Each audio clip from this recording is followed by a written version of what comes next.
durable undercoating.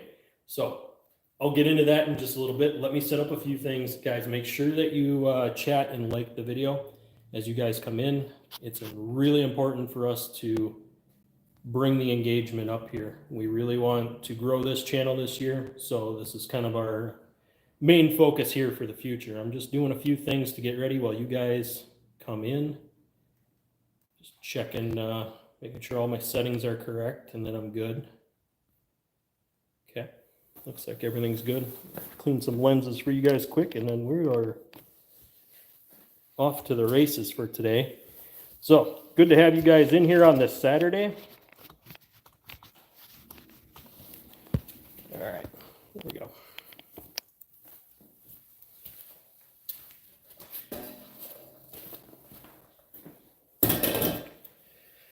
We'll start it off a little different this time because I've done some undercoating videos in the past, guys.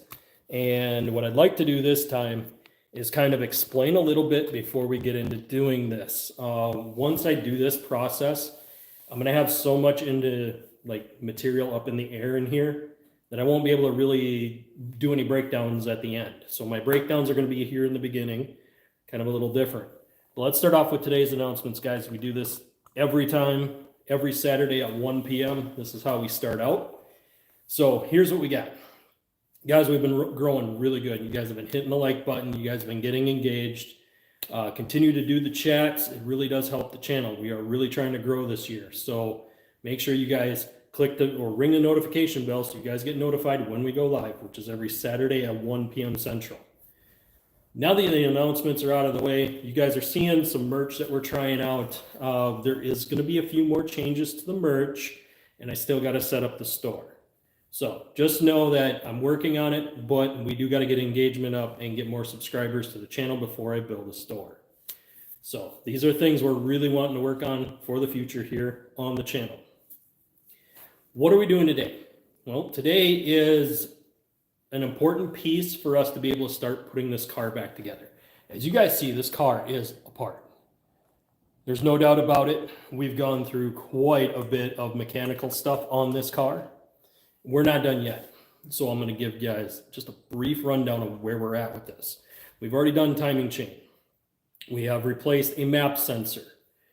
We've gone through and done our front struts. So now we're kind of get into where we need to go for this video. We need to do the undercoating. The reason we do the undercoating is to seal off any potential rust and be able to provide a level of protection to the underside of the vehicle. Now, some people say, why don't you just use undercoating? I've used undercoating in the past and it doesn't stay. And it gets tacky, so anytime you're touching anything underneath the vehicle, it just sticks to your hands. Instead, we go with Bedliner. We do a spray-in duplicolor Bedliner. This provides the level of protection that seals off any potential rust and allows the underside to have some protection if you run something over, such as a dead animal or anything like that. So if you have that on there and you have that undercoating, you have that level of protection.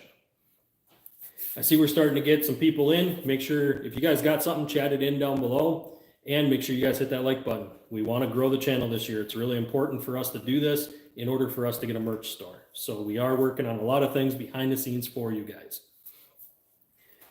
So why the durable undercoating? Well, I have found that when I do the, rubberized undercoating, the rubberized undercoating doesn't have as much protection. You go through one winter with it and the rubberized undercoating starts coming off. This is why some of the places that do undercoating have offered free touch-ups every year as long as you bring it back to them. This isn't the best way to do an undercoating because you're basically putting on something that you know it's going to get stripped off. And when that happens, you run into a situation where it's really not worth the money that you're paying to have these done. Plus, you have to take additional time out every single year to get the rubberized undercoating reapplied. And when you don't do it, all that happens is the rust comes back even faster. When you use a spray-on Bedliner, it doesn't do that. It stays the way it is. And if you do have a spot that got scratched really bad, you may have to touch that spot up, but you're not having to chase after the entire vehicle. Rugby Sevens. Hi, BWA. Yeah, good to have you in here. What is the vehicle next to you? The vehicle next to me, boom, it is our 2012 Chevy Malibu LT. We have done timing chain, we have done shocks and struts, which were, well, I should say struts. So we did that in the last video, we did the struts. We also put in a map sensor, and next week I'm gonna have a video on what happened with that map sensor that you guys need to know. There was something really messed up with it. And I need to explain it so that if you guys ever have this with parts, that you guys know what to do. So that'll be next week's video. I'll get more into that towards the tail end of this video. I'll give you guys kind of a sneak peek of what was going on and what happened. But we're gonna go in more detail with that next week. What do we got?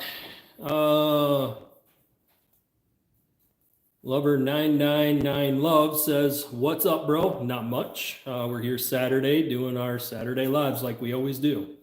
This week is on undercoating, so I'll break down everything with the undercoating so you guys know exactly what to do with your own vehicle. It's really not that complicated. The biggest thing is make sure you've ran it through a car wash really good and get the underside as clean as you possibly can before you start this process.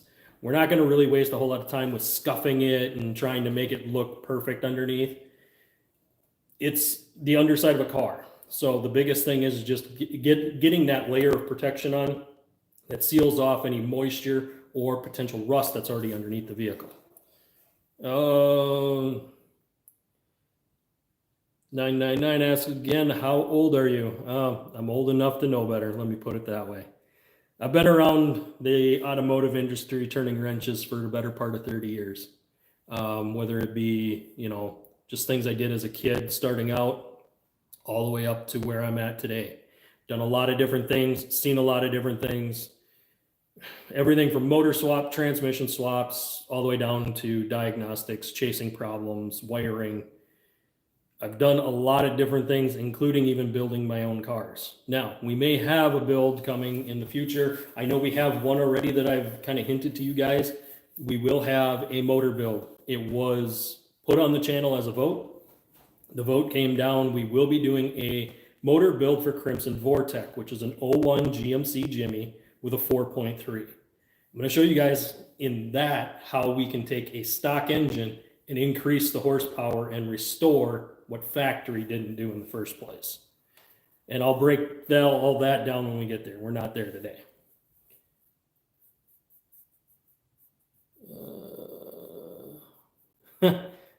Yeah. Rugby 7.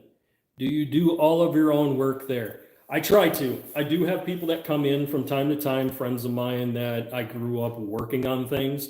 So we do some projects that you guys don't necessarily see off camera. Some of those might involve where I need 2 pairs of hands in order to do something. I try to limit that though. I try to keep that to a minimum so that I can show you guys more. This entire project we've done here in the garage. So everything from changing the headlights, fixing the bumper that had the deer damage, including now undercoating and some of the motor work that we did.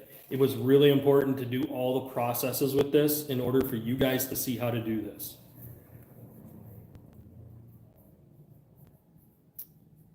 Let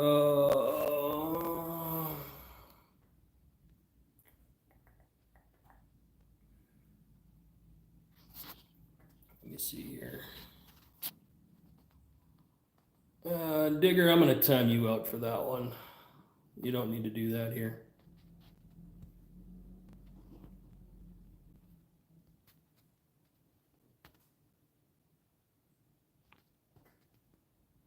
There we go.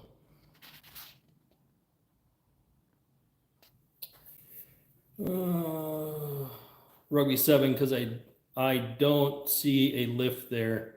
That must be challenging in such tight spaces. Yeah, it is. So my garage is small. I do a lot of work for people. that I know, but I don't open it to the public. Because of that, I do a lot of stuff in the garage, old school, using creepers, lifting it up like this, putting it on jack stands. I do it old school. The reason I do that is I've seen too many issues with lifts. I didn't custom build this garage to be able to put a hoist in here, so I'm not gonna waste my time with that. Now I am looking at putting the small lifts in that I could slide underneath the vehicle and lift it up to where I could lift a vehicle, do quick tire rotations, things like that. So I am looking at that for the future as far as a lift option. But right now I'm more focused on finishing this car, moving on to our engine build. There will be a garage project, guys. I've been kicking it around, but let's just say there's some ideas in the works of things we could do to make our garage space much better, not only for filming purposes here, but also more convenient for me to be able to get things done quicker. Again, like I said, I do have a business set up that I do car repair on the side, but my main thing that I do for you guys here is give you guys automotive content. You know, it's more vlog style when I do this, so it's not necessarily, you know, blueprint A to B in order to get through a process, but you guys get to see what I go through when I fix a car.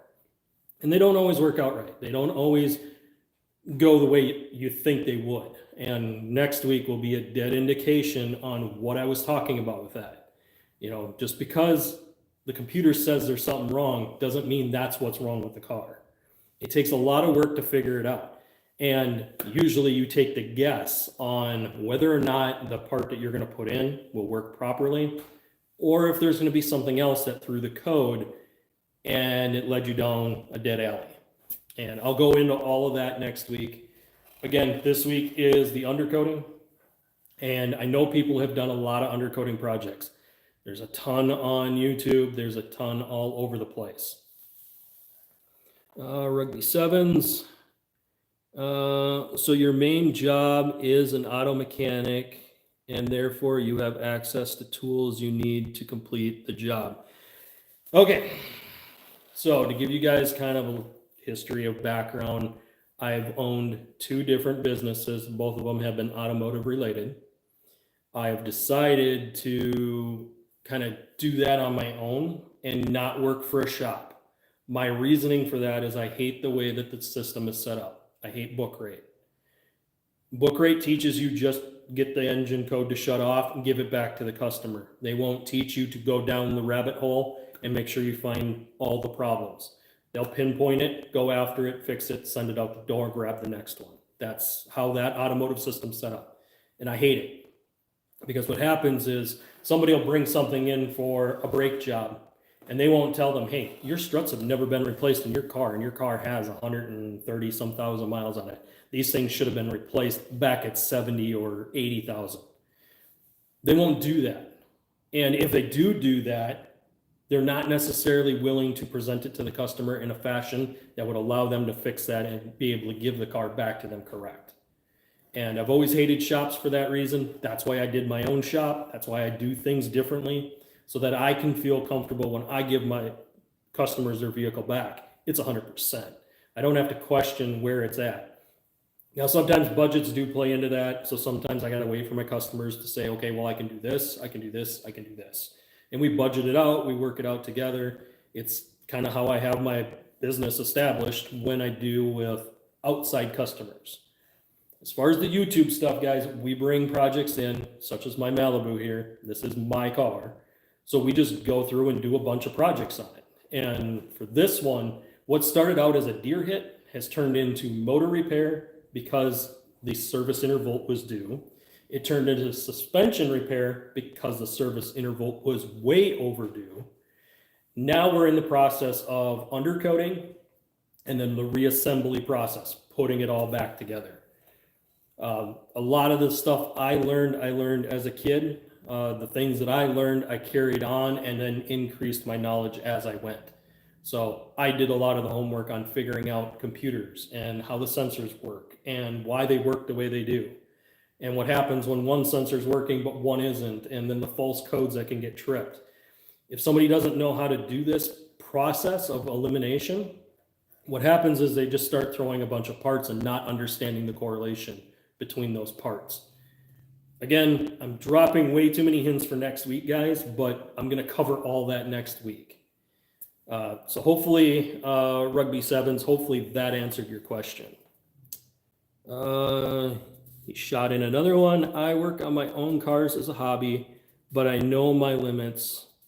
I try to find good independent mechanics in my area for the car I have. Yeah, honestly, that's the best thing to do, is find good mechanics that are knowledgeable in the cars that you have. I've worked on several different brands, several different makes and models and all this other stuff. I can tell you, I'm not strong in the import side. In fact, I usually lean away from imports for several different reasons. Not only are they more complicated to work on and you need to have more specialty tools, but the other side of that is a lot of your imports are not worth the money. And the reason I say this is imports and exotics are just overpriced inflation items. They're basically, you know, when you look at Lamborghini, Ferrari, Porsche, all of those, you're buying a status. You're not buying a car, you're buying a status. It really does come down to that. Guys, make sure you smash that like button. I'm giving you guys a lot of sauce here before we get into the project, so do me a favor. I don't ask for super chats or any of that. Guys, I don't like doing that. If anyone wants a super chat, they can. I don't ask for it. Let me shut down my heater here. Okay. Liked and subscribed. Rugby 7. Rugby 7, you've been doing a lot of good stuff here in the chat today. If we come across a time where your knowledge is kind of shown a little bit, I very well might wrench you up. I wrench up people from time to time when they show really good knowledge and they show that they are willing to help people in the chat and give good information. So I do extend that out. I always tell my mods, guys, if you're here, make sure you chat in so I know you're here. That way I know who's in the mod, you know, in the wrench squad today and who can help out with chats. So let's go ahead and cover one of the last pieces of the undercoating project. We got one more chat here. Willie Longshaft, wax oil it up, brother. Done that on all salty roads of the UK. That's one way to do it. What I didn't tell you guys is if you have a massive oil leak, such as a rear main seal or something that leaks a bunch of oil underneath the car, you don't get rust. The reason why is the oil keeps the water away from the metal. That's the trick. The whole trick of this is keeping water off of the metal. And Bedliner works great for that. Now, if you have a massive oil leak and you're driving a POS, then it doesn't matter because you'll spill enough oil underneath the vehicle. And this is the reason why Crimson Vortec is in the shape that it's in. That truck was an Arizona truck, came to Minnesota without having much rust prevention in it.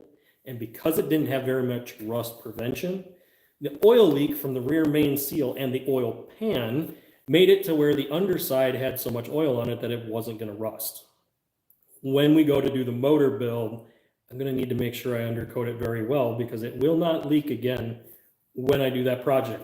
There were some things that I learned about doing the valve cover on that truck the last time that when I do it next time, I'm going to change a few things.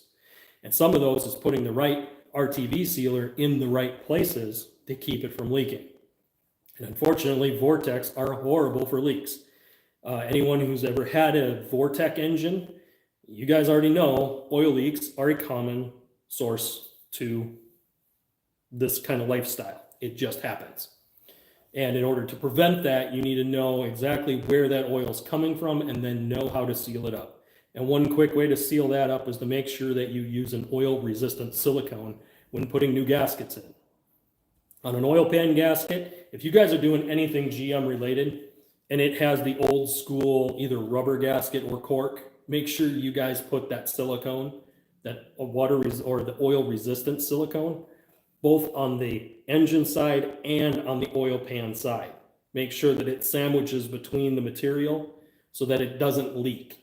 Now, if the seal itself is torn, it's still going to leak, but you're doing everything you possibly can to keep that from happening. Also, make sure you check it and that it's clean before you put it back together. Yeah, Willie, that was a good one. Yeah, I had to go off on a tangent because you guys didn't know what happened there. Guys, we have 51 of you in here right now. Please hit that like button and hit that subscribe button, guys. We do this every Saturday at 1 p.m. Central. We're also trying to grow the channel and potentially put in a merch store. So we are looking at doing this. I actually have a meeting with my people for shirts and hats again tomorrow. So we're doing a lot to try to build this channel. We need your help to do it. We need the likes, we need the chats, and we need, you guys to subscribe. That's really what's going to drive this for us in the future, to be able to do these things for you guys. Willie again. Remember, folks, the Volkswagen XC90 T8, the best family car. We're going to have a little disagreement, aren't we, Willie? The reason I'm going to disagree with you is because it's a Volkswagen. Or, sorry, not a Volkswagen, it's a Volvo. And Volvos require a lot of maintenance and require maintenance done properly. Not Volkswagen, but both have their own issues. And the problem with them is their maintenance intervals are so tight that you can't miss simple oil changes. You'll damage the engine. You have to follow the maintenance program. This is the case with any European built vehicle. It doesn't matter what it is. BMW, Volvo, Volkswagen, any of those. They all require very specific maintenance, and you can't skip on it. If you skip on that maintenance, it's going to give you problems. So that's the only pushback I'll give you on that. Don't get me wrong, they are nice riding cars. I have ridden in many Volvos before, and they're nice riding. They run really well. The maintenance is crazy. Willie is asking, what's the best American muscle car? Ooh, this is going to start a fight. All right, guys. For all of you in the chat, I see there's 44 of you guys here. Everyone, I want you to comment down below your favorite muscle car. Let's see the chat fly. I want to know what you guys' favorite muscle car is. Now, we said muscle car, not sports car. So nothing after, let's be generous and go 1975.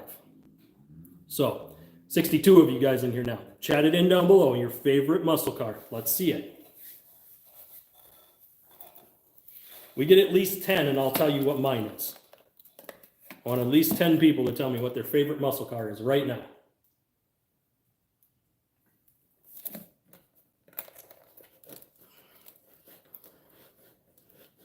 Come on, everybody. Chat it in. Favorite muscle car. Remember, rule is has to be older or it has to be 75 and older. So no sports cars. So nothing built in the 80s, nothing built in the 90s. Willie said, are you into motorbikes? No, not as much. Bikes are not really a big thing around here where I'm from. We can only drive them about 6 months out of the year anyway. So for me, trucks were always a big thing and cars. And yes, this is a four-door car. Yes, it's not anything that's super, super cool. We are looking at potentially maybe making some changes to the lineup, but for the most part, it's always been pickups. There's a Toyota Tacoma that you guys have seen on the channel. It's appeared many times. It will be probably making an appearance in about a month or so. I'm going to guess in about a month, month and a half, I'm going to be digging it out of storage. We're going to do a video kind of waking it up. I race around the island of Man TT. Wow. Yeah, that's I know that's a pretty big deal right there, especially doing that. Are you doing it as like a circuit, or are you doing it kind of like on your own spare time, or are you actually professionally racing, sponsors in the whole 9 yards? Willie, I like the American hot rods. Yeah, we didn't get the chats in, guys. You know, guys, come on, chat in your favorite muscle car right now. It's not that hard. It's easy to get engaged here. I try to give you guys as much opportunity as I can. Chat in your favorite muscle car right now.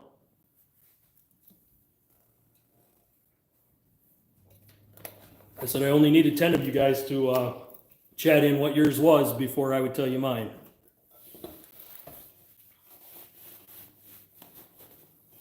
Trust me, I really want to tell you guys because it's a car that I've chased after for a very long time, and they're out of my price range. They're just way too far out for me to even get my hands on one that's in a decent shape.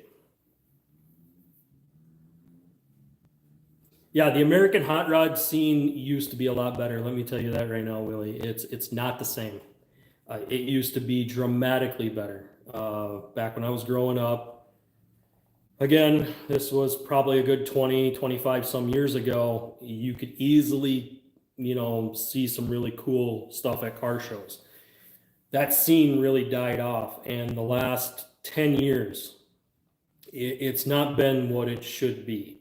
The cars have started to change. The stuff coming out of the manufacturers are just, they're drab, dull, and boring, or they're just family cars. They're not putting out the cool stuff that they used to and not making it readily available enough for people to want to invest. So that's some of the issue of why we don't see that. Willie, Plymouth Roadrunner, Dodge Challenger are nice. You must be a Dodge man. Oh, he says, I'm a Chevy guy. So I go with a 66 Corvette Stingray. That was Rugby 7. Yeah, Corvettes are nice. Corvettes were built for speed. There's no doubt about it. And even if you get your hands on an early model 80s one, it is by far better than anything that was built during that time frame. But Corvettes went through a dramatic change, and it wasn't just the mid-engine stuff that changed them. They started getting really light. They started making the cars a lot lighter, a lot faster, a lot more performance.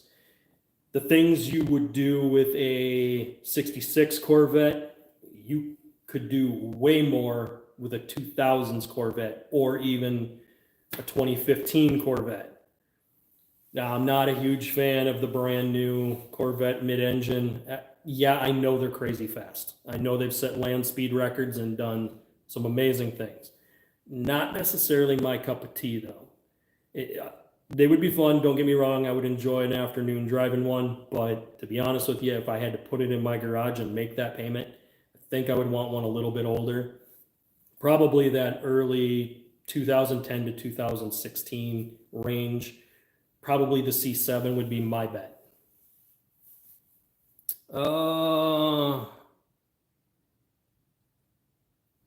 Stephen Gray, 64 Pontiac GT. There's a nice one. Going for the, or the GTO, going for the old GTO. Those are good ones. I've seen a few imports in the UK. Yeah, you'll have a whole different car culture out there, Willie. That's completely different than what's in America. America, we had a huge muscle craze. So those cars are still around, but they're super hard to get, very expensive, cost a lot to maintain. Guys, there's 75 of you in here. Hit that like button. Come on, get the likes up for me. Willie, I lived in the UK for 8 years. The Isle of Man TT races are sick. Yeah, they are. Yeah, they are. The stuff I've seen just on TV, what they do with not only the bikes, but some of the other stuff that they do with that, it's just insane what they're doing. And that's one of those things, like you see some of those European racetracks where they're literally racing on streets. They block off an entire city and map a course through a city. It's insane what you see those guys doing. I mean, if they wiped out, they could crash into a building and it would decimate a massive area. It's insane what they do over there. We would never see that here. Here, there's too much regulation and they would make you take it to a track. And there's very few tracks and a lot more tracks are disappearing. If you guys want, I can get into the reason on that, but I'm going to get caught up on chats here for you guys. Rugby was you're up north in UK. I travel up there, but I work. Okay, so you guys are doing a chat in there. Cool. All right, 85 of you guys in here. Come on, chat in your favorite car. Not that hard. Favorite muscle car, and it's got to be older than 75. That's the cutoff, because I feel after 75 there was too much in the way of emissions that got in the way that made those cars not worth it. Kim, hi all, here from Massachusetts. Good to have you in today. We're doing, right now we're just doing favorite muscle car, and it has to be prior to 75, so nothing newer than 75. Today's topic, we will be getting into doing undercoating, guys. I need to undercoat this, and we might even put wheel liners back in this car yet today. There's a lot more coming on the project. I'm enjoying the chat. You guys have a really good conversation going, so I do want to be engaged with you guys while we're doing this.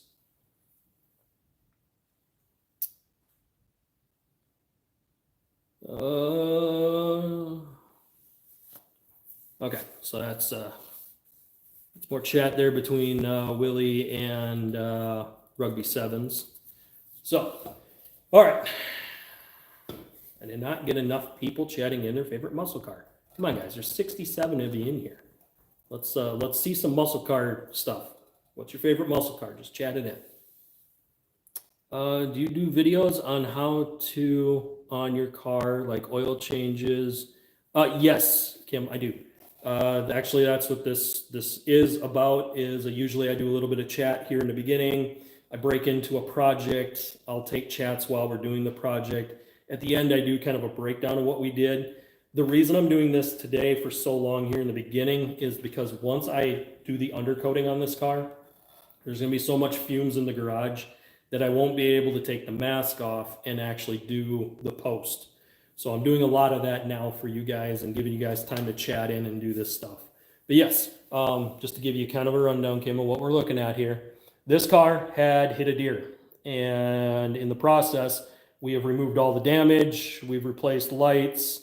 I've done a bunch of motor work to this thing, and all of that has come about in the last few weeks. We've also done some suspension stuff. A lot of this stuff was service interval where it needed to be done because of the age of the vehicle. What a lot of people don't know is shocks and struts usually max is about 75 to 100,000 miles, and you're supposed to change them out. The reason why is they take so many impacts from trying to absorb the road being uneven. Even on a paved road, it's not perfect. From Massachusetts, I can guarantee you that you guys got some rough roads out there, and it'll tear up suspensions in no time flat. And that's why these things need to be replaced at the intervals that they're saying, is because of what happens to them over time. The other thing is we had to do a timing chain on this. GM vehicles have a bad issue with timing chains that they have to be replaced at about 130,000 miles. I mean, you got to take the old chain out and put a new one in. What happens is the chain stretches and you have to replace it. And if you don't know how to do that process, you can actually damage the engine during that time. So something definitely to keep in mind when you guys are doing repairs like this. We've done those videos already. Today we're just breaking into the undercoating and then putting wheel liners in. But Kim, hopefully that answers your question on kind of what we do here on the live videos. Again, guys, every Saturday at 1 p.m. Central. That's when we go live.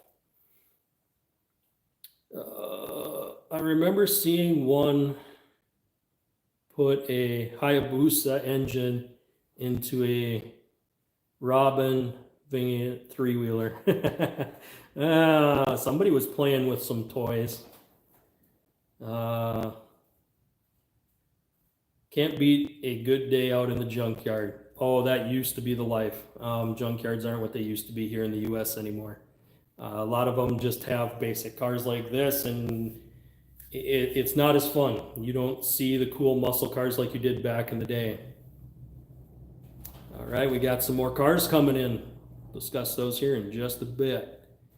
Okay, so Rugby 7 and Steven, we've got even a 69 ZL1 Camaro. It's a good car. Yeah, the Camaro was a staple for many people, including myself. I used to have an 89 IRock Z, and it had the 350 engine in it. There was a lot I wanted to do it, but I chose to sell the car. I was at a point in my life where I was trying to make a shift, so I had to sell it. But I had that car since I was 19. And I do regret selling it to this day, but again, that's not my favorite car. Yeah, 49 Olds Rocket 88. You did go old school on that. I mean, that's old.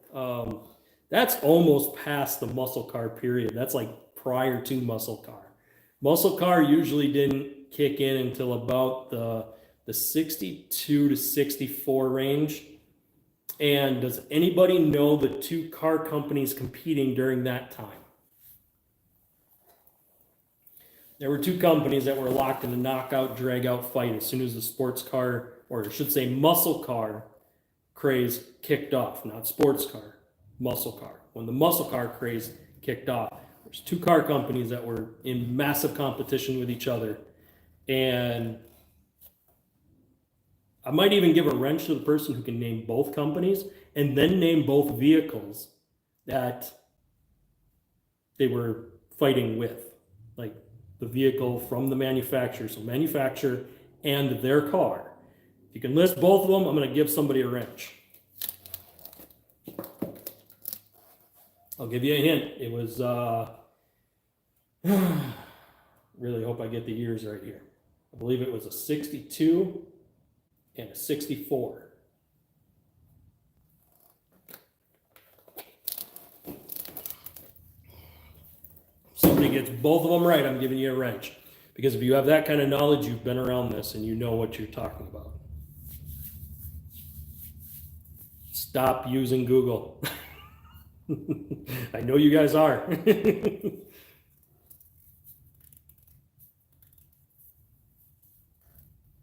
All right, 63 of you guys in here. We got 5 likes. Let's go ahead and keep getting those likes up. That really does help. Make sure you guys subscribe. We do this every Saturday at 1 p.m. Central. Waiting to see. We've had a few cars come in. I'll go ahead and spill mine. You guys keep dropping your favorite muscle cars down below. My favorite muscle car of all time. If I could get my hands on one, I would. Rugby 7 says he works on Volkswagens and Volvos. So you know what I was just talking about when I said the maintenance is so crucial on those cars. It's nothing to joke about.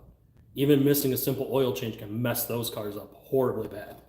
Almost to the point that you just don't want to deal with them ever again. Rugby 7 knows exactly what's going on. In fact, guys, just to show you, I do mod people up.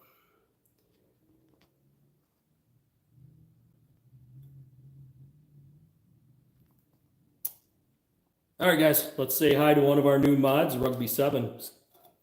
Welcome to the Wrench Squad. Good to have you here. The fact that he spit that out, he knew exactly what I was talking about in that comment. All right, but to get back to this, my favorite muscle car of all time is a Chevelle SS 454 72. That would be my favorite of all time. And the reason I would go with the 454 version is you can pull the big blocks out and do simple things. Meaning you just do a bunch of small engine work on the inside, do some balancing, bump your compression up, put a big cam in it, put the right carburetor with the cam set up, and that thing is crazy powerful.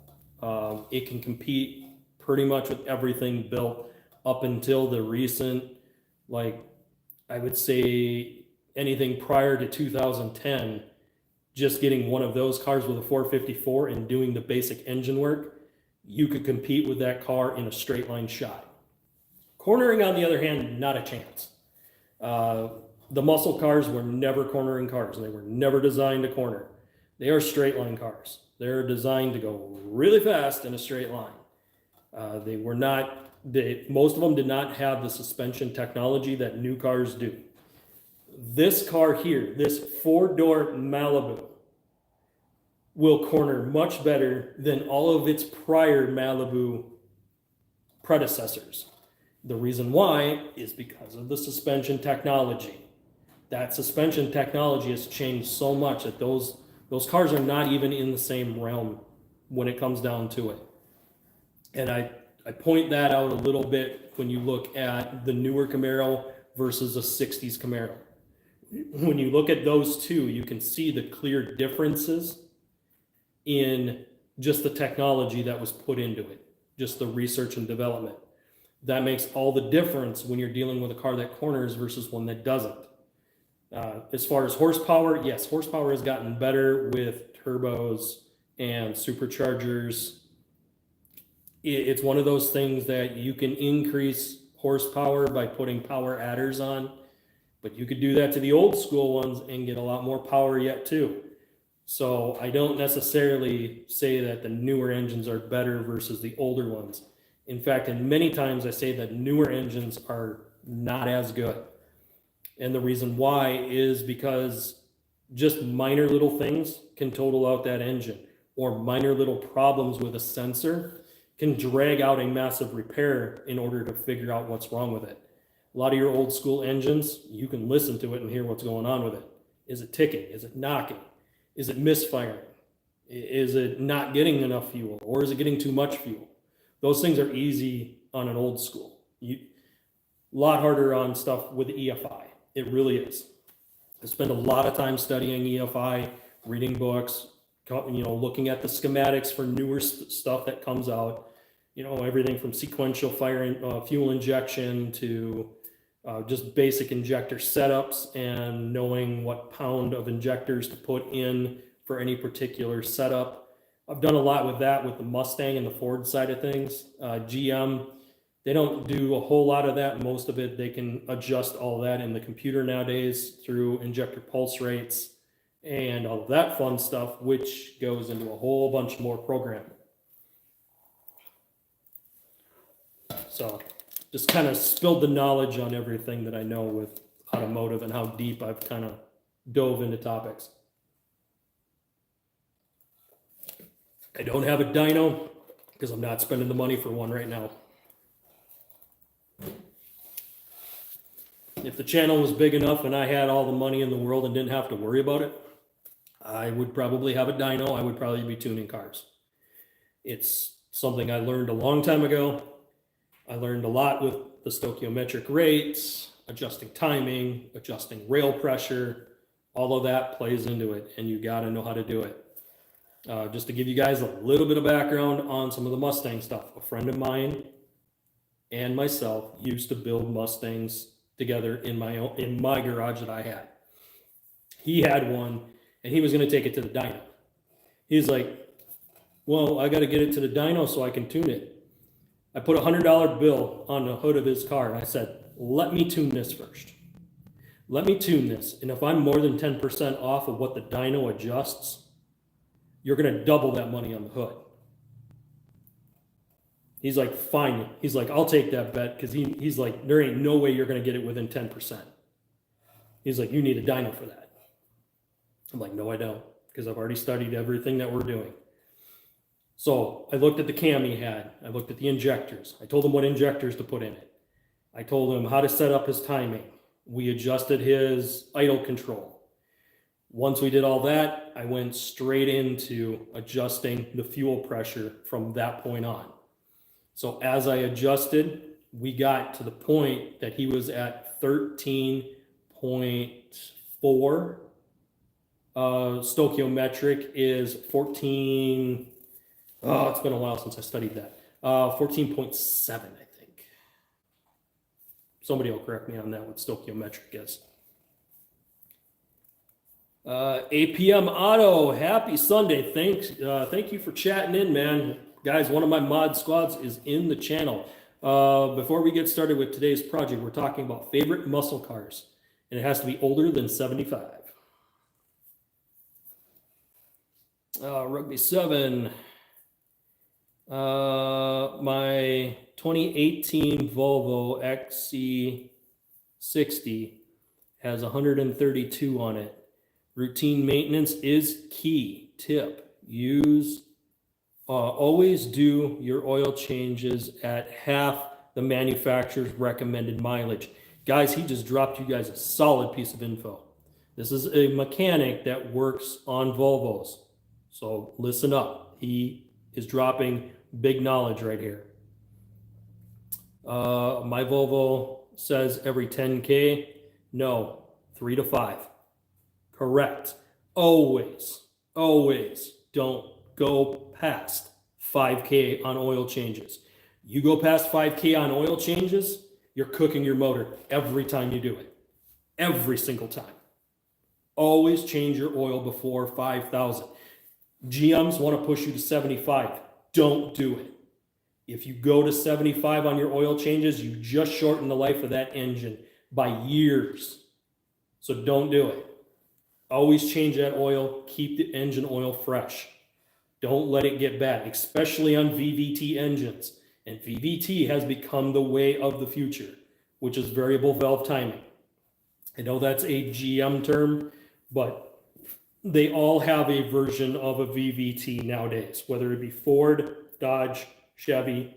I'm pretty sure Volkswagen has their own, Volvo has their own, BMW has their own.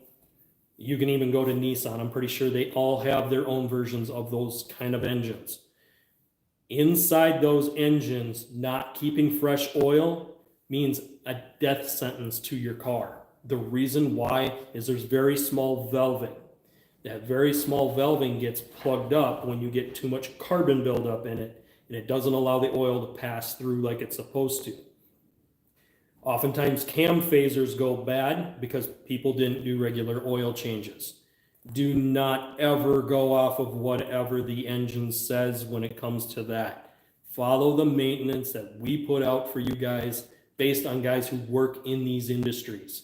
Rugby 7 is solid with this, guys. I'm serious. The only reason I'm driving this home right now is because this is so important to be able to keep your vehicle alive and be able to have some value to it if you decide to sell it later on.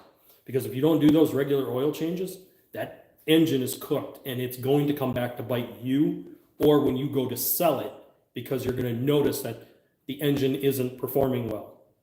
And oftentimes this is why those vehicles go on the market in the first place, is because they realize they didn't do the maintenance, they turn around and dump them, and now the next person has to deal with it. So the only way to fix this is to educate people to do your oil changes at or before that 5,000 mile mark. Oh, to be clear, I work on my own cars and enjoy it. My career is in finance. Yeah, but you've expressed some very solid knowledge that most senior techs don't even talk about. So that's why you got your wrench. And you being in finance, you obviously probably know what these things wind up costing people, especially over the long term of not doing your maintenance. So that might be something that in the future, it would be good to maybe have a conversation on like how that all works out. I know I've done videos on it, but it's nice to have other people's views on the financial part of it and how much that really does impact the future of the automotive industry. APM, I think everyone has something similar kind of variable timing. BMW or BMS vans, Honda, VTEC. Ford has something, I'm not sure, or I am unsure, the same. DOD, and also for GM and Dodge. Yeah, Dodge has MDS. That's Dodge's is MDS. Chevy is VVT, variable valve timing. He says BMS is Vanos. Ah, okay.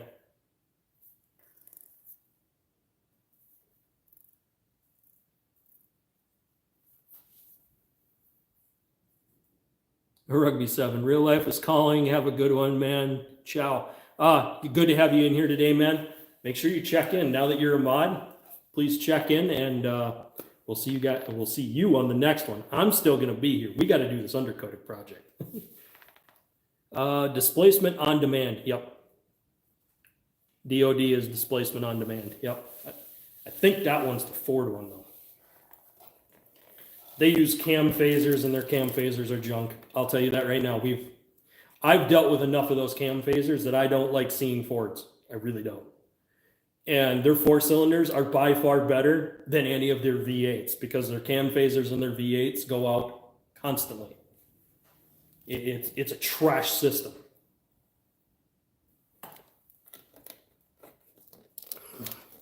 Early GM and Dodge. Okay. Yeah, GM has used VVT for a very, very long time. They really kind of started in their pickup stuff back in 07.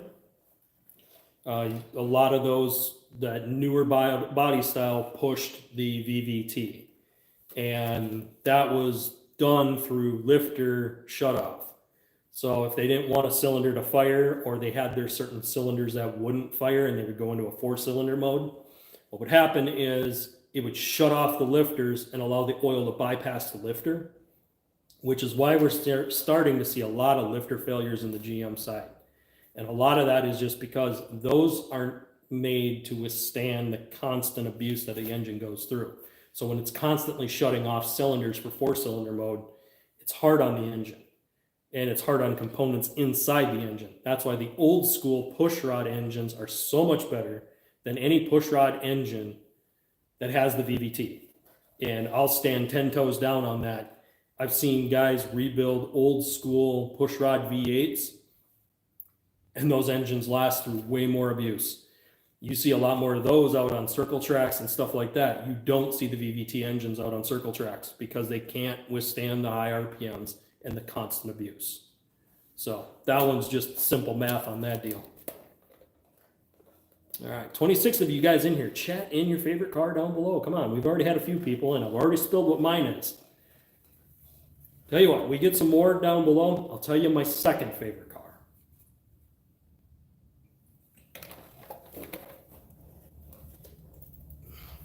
While we're doing that, I'm going to set up, and we're going to get ready to do this undercoating.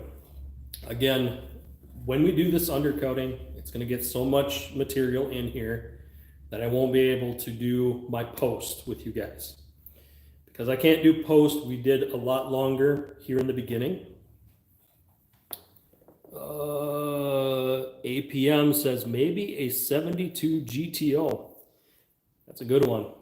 In case you missed it, APM, mine was a 72 Chevelle SS with a 454. That was mine. And I'd love to get my hands on one, but they are way too out of my price range for one that's even considered decent. And I really don't want to deal with one that's been chopped and mutilated and is barely held together with chicken wire and duct tape. I don't want one of those. Those are a massive headache. If you guys are into sports cars at all, if all of you, everyone in here, if you guys like sports cars, muscle cars, all that stuff, don't find one that somebody has butchered. Avoid the ones that are butchered. It's worth spending a little bit more money to get one that's in good shape than to get one that is just a car and you think you're going to put a new interior in it, do all this other stuff. Don't go that route with those. They cost way too much time and money to the point that they're almost not even worth doing. The only time I invest crazy money into a car is because I love that car, and it's a car that I've had for a long time. I stuck a lot into the Toyota because it was a family truck. I got it from Arizona, and it had less than 40,000 miles on it when I got it. That's why I stuck the time and energy into it. The Malibu, I'm sticking this kind of time and energy into it to bring you guys content. So if it wouldn't be for that fact, some of this stuff I would do anyway because it's maintenance. Some of the other stuff that we've done on this car, I wouldn't do at all because it's not worth the time and effort unless I wanted to really keep this car and make it and personalize it my own. Prime example.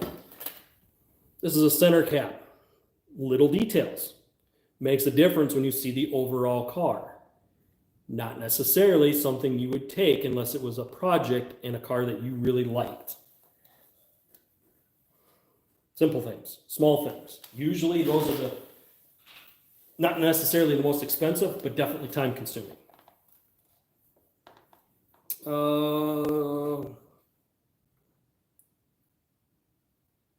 APM, nice. He said, my other dream car is a sandrail. So your other one is a money pit. Oh wait, wouldn't that be the GTO too? They both can be money pits, let's be honest. Anytime you deal with old school stuff, yeah. I know guys that have done engine builds that have easily blown 100 grand inside that engine. And it's everything from balancing, just all the minor things you guys don't realize. When we do this engine build for Crimson Vortec, you guys are going to see very minute things that I'm doing to that engine that not only extend the life of it, but if you were to have a machine shop do this, it would cost you a fortune. And most of it is stuff you could do really quickly by yourself. And you could do it before you even take the block in and have it cooked.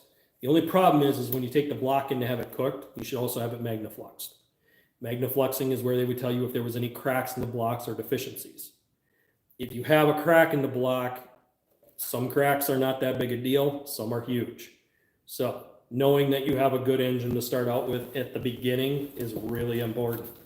You need to make sure that it's a solid engine up front before you're going to go blowing a bunch of money into it.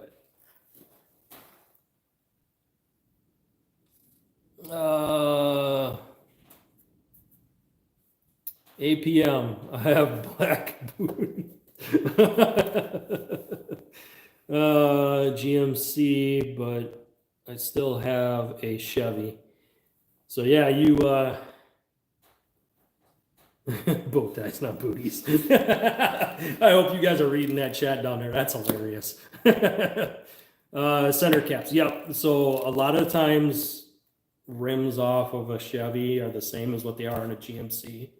And if you go to a junkyard, you can just pop the center caps off and slap them onto yours, and it could say GMC. A lot of the parts are universal. All right, I'm going to spill some secret sauce for you guys. Guys, hit the like button right now for me, please. That's all I ask. I'm not asking for super chats or anything like that. If anyone wants a super chat, I will thank you personally on screen every single time. But I'm not asking for super chats. Guys, like and subscribe. That's what's going to help get us going and help the channel grow and build so that I can, bring you guys merch in the future. All right. So what is the difference between Chevy and GMC? Let's see if anyone knows what the real difference is. Crazy that from 01 to 22, the same wheels. Yeah, pretty much. The bolt patterns did not change. They're pretty much GM trucks. Yeah, that's what's the same, but what's different between the truck, between the Silverado and the Sierra? What's the main difference? What really differentiates between the two? Now, a lot of people are going to say simple things. I want to see what everyone says, because I know what the difference is because I've studied both of them. I've had both of them. I've had Blazers. I've had Jimmys. I've had Silverados. I've had Sierras. And I say it with an S, meaning more than one. Sun visors. Actually, no. Sun visors, I believe, are the same because the cab is the same. The cabs and the doors are the same, guys. Those don't change. I know somebody's gonna say the simple answer, which I'm gonna knock it down.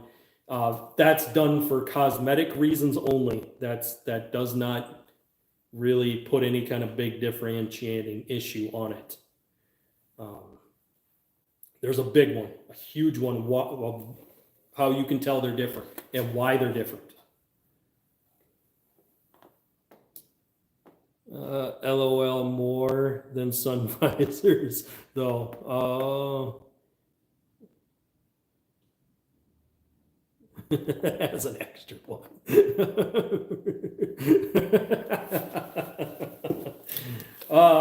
Okay, so I'm gonna go ahead and break this down for you guys. Obviously, what changes is the front end. They change the fenders, they change the grille. Bumpers do change from time to time, hoods change, so it's the front clip. But that's cosmetic. That's not the real difference between the Silverado and the Sierras. I have 2 sun visors on each side.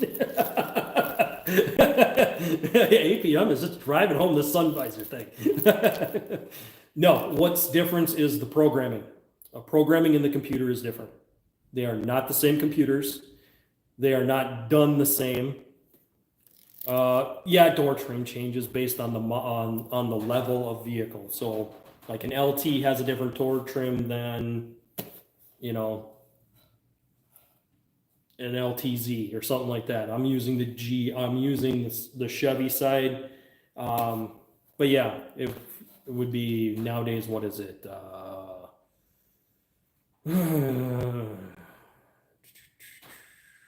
There's a badge on the GMCs that I can't remember what the name of it is right now. It's like a silver metal badge about this big. It says something, but theirs would be the SLT, stuff like that. That's GM or GMC side. The Chevy is LT side. But yeah, no, the difference, guys, really is in the computer timing, computer programming, and just how that computer is set up. It's completely different how it works. And that is the huge, huge difference. And this goes all the way back. If anyone has a hot tune for your Chevy truck, get a cargo van computer. Pretty sure certain years or a couple of years had 70 or 7K rev limiter. I will look into the years. APM will drop the years if you guys ever want to do a computer change. The computer change has a higher rev limiter, but those were only found on the cargo van computers. Here's the thing, is the computers oftentimes need to be flashed if you're going to put them into something. And the minute you flash them, it'll flash it to whatever the program says that it should have. Unfortunately, that's what you deal with the dealer. Now, you can get away from that by going to an actual tuner, and he will rewrite your tune, and that's what allows you to adjust if you put different injectors in it, different coil packs in it, a different cam, if you do a bunch of crazy stuff. Now, we're going to do some crazy stuff, but we're going to keep our fuel injection the same on Crimson Vortec. We're not changing fuel injection. We're not changing timing. We're not changing cam. We're going to run a stock cam, but we're going to gain a lot more horsepower out of that engine by doing the internals. So that's where you guys are going to see that big difference. But yes, GMCs and Chevy, their big difference is in tuning. It's not any of the other stuff. The front clip is cosmetic. That could change. I can literally take and drop a Silverado and a Sierra here. Doesn't matter as long as they're roughly of the same year that they were made. So 2015, 2015, 2010, 2010. Doesn't matter. As long as they were the same, built in the same year, I could rip the front clip off of that one and put it on that one and vice versa. The bolt patterns to the firewall are the same, to the frame is the same. Only thing that may change is like the radiator support or core support, because that's what holds the front grille on and holds all the front pieces of the vehicle together. That's the only thing that changes on those. So far, no more check engine light since I changed my NOx sensor. Good, so that did work. I used AC Delco, and I think I mentioned that those last time. Yeah, hopefully that stays working and you don't have to do those again. Again, I'm going to cover a really big topic that you might want to tune in for next week, APM. We did some engine stuff on this. I did this behind the scenes because I was chasing a problem and I wanted to know exactly what caused it. In last week's video, I put a map sensor in this car. That's as far as I'm going to go with it. You guys need to tune in next week in order to find out exactly what happened there.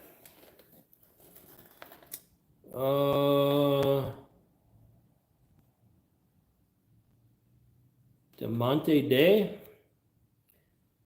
Technically, I can interchange a 97 Tahoe between the Escalade and Suburban, or is the Bourbon too long of a frame?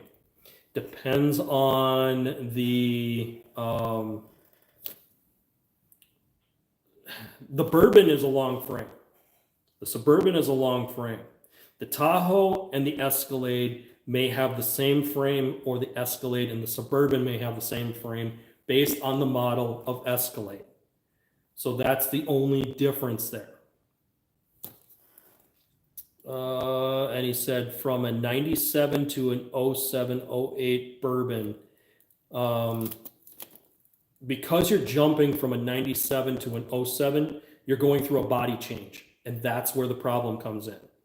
Is the body change, they change a lot of different stuff. It isn't just a front clip change. It's more than that. So like if you were going 97 to 99, those are real easy because they still had the same frame. They still had the same cab setup. The only thing that would have changed was the front clip design. Once you jump that next body style, you start running into fitment issues and mounting points change. So that's where your biggest problems come in. Suburban frame is longer than the Tahoe. Yes, absolutely.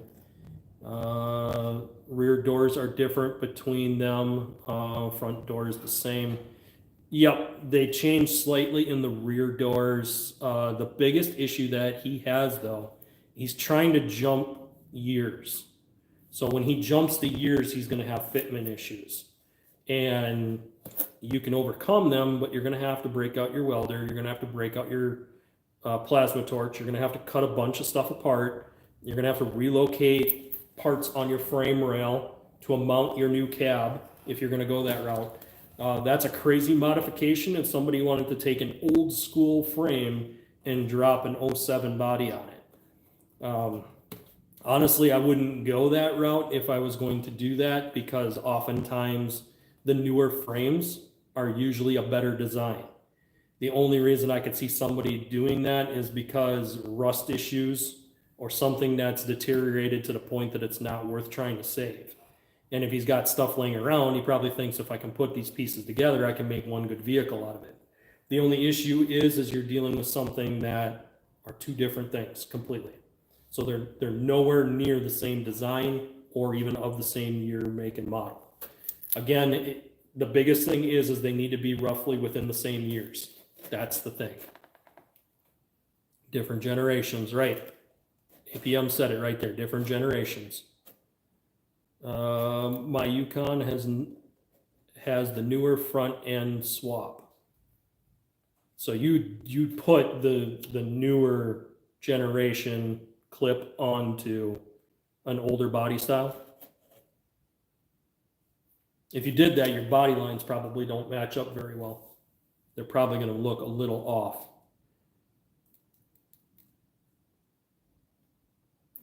From the GMC Sierra. I wish I could show you what it looks like kind of looks strange to me. It has OBS front end with the cowl hood. Okay. Actually, you could send those. I'm pretty sure down inside my my more section for this video, there's an email in there. You could email me those pictures and I could take a look at it. And then on next stream, I could really kind of narrow down what you've got going so that I fully understand. But based on that last chat that you just said, it sounds like you're fitting a newer cab style to an older front clip. Fender and hood gaps are a little off, but keeps it keeps it cooler. Yeah, provides that ventilation from underneath the hood, right? Yeah, body lines don't match up, guys, when you start jumping years like that. So oftentimes when somebody's going to do a bunch of crazy projects like this, I usually tell them, try to keep it within the same year, because then all your mounting points are going to be the same and they won't change. But sometimes it doesn't work that way. Sometimes you have an older vehicle sitting around, you want to put it back on the road, so you're willing to try to make it work. That's sometimes part of what we do here. Fenders need shim. It would be better.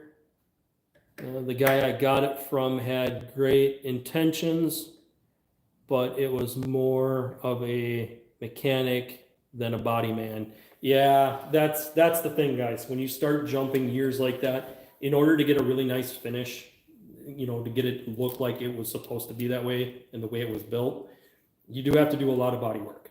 You gotta break into the Bondo, you gotta break into your welder, you gotta be able to weld stuff into place, create new mounting points.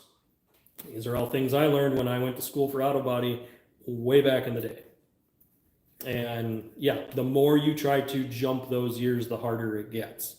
If you were going to take a 2020 and you wanted to fit it to an old school chassis, we're talking 1980s, you're going to have a very tough time.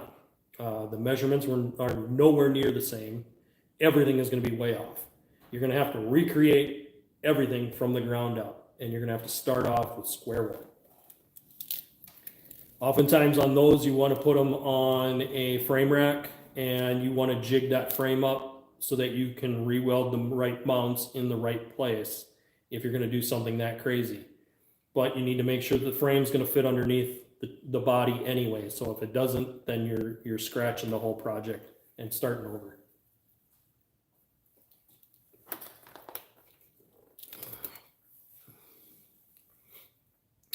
His work wasn't bad, but I learned from my dad that had done it for 40 plus years. Yeah, guys, we have a lot of experience here in this chat.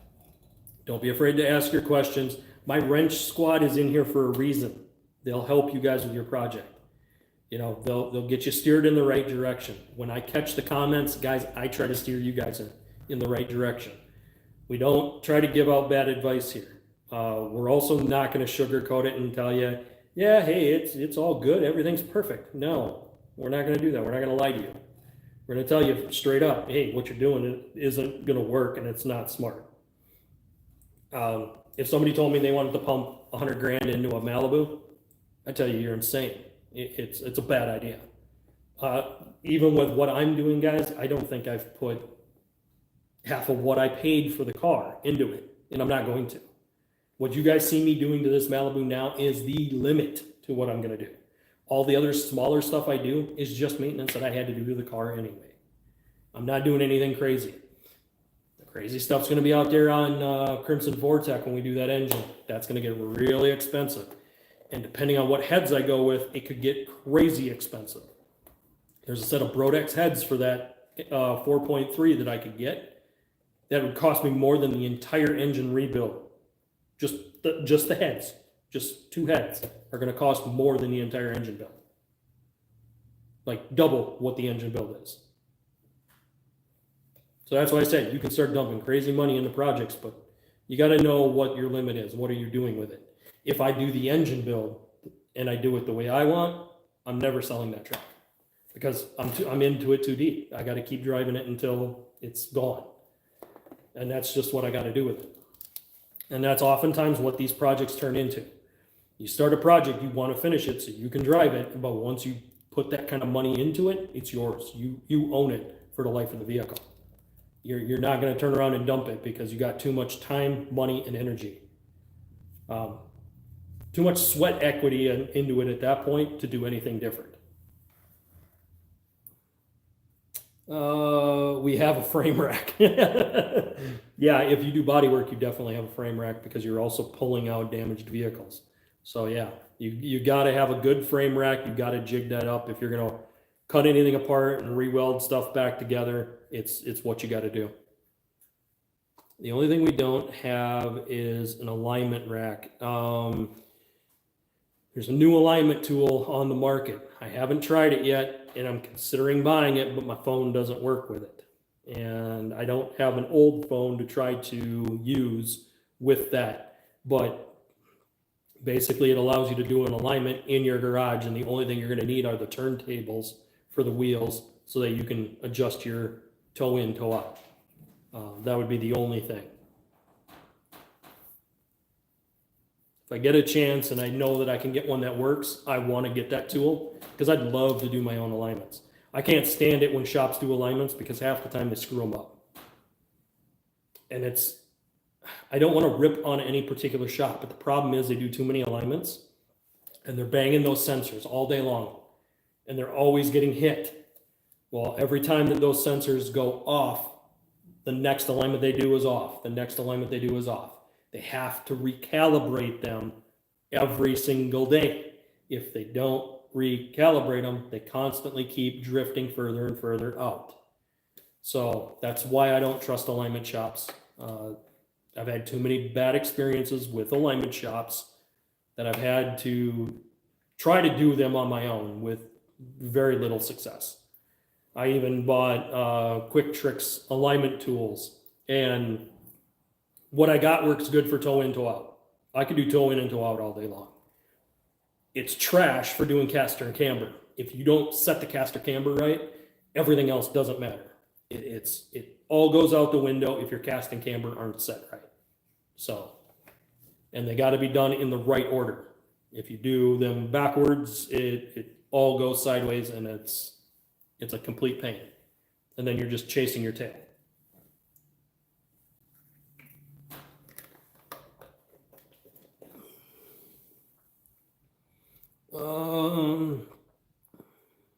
We can get alignments done cheap with a local place. Yeah, a lot of people use local right now.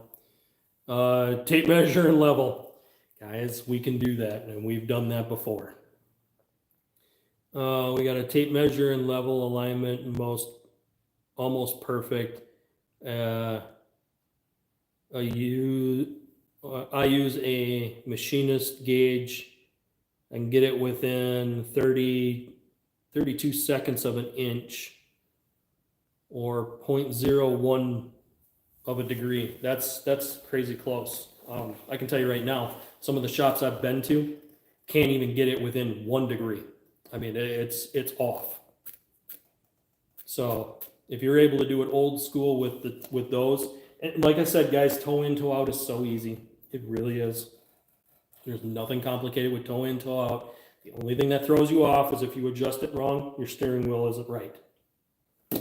But everyone can do toe in, toe out with tape measures. Not hard. 1/32. Yep.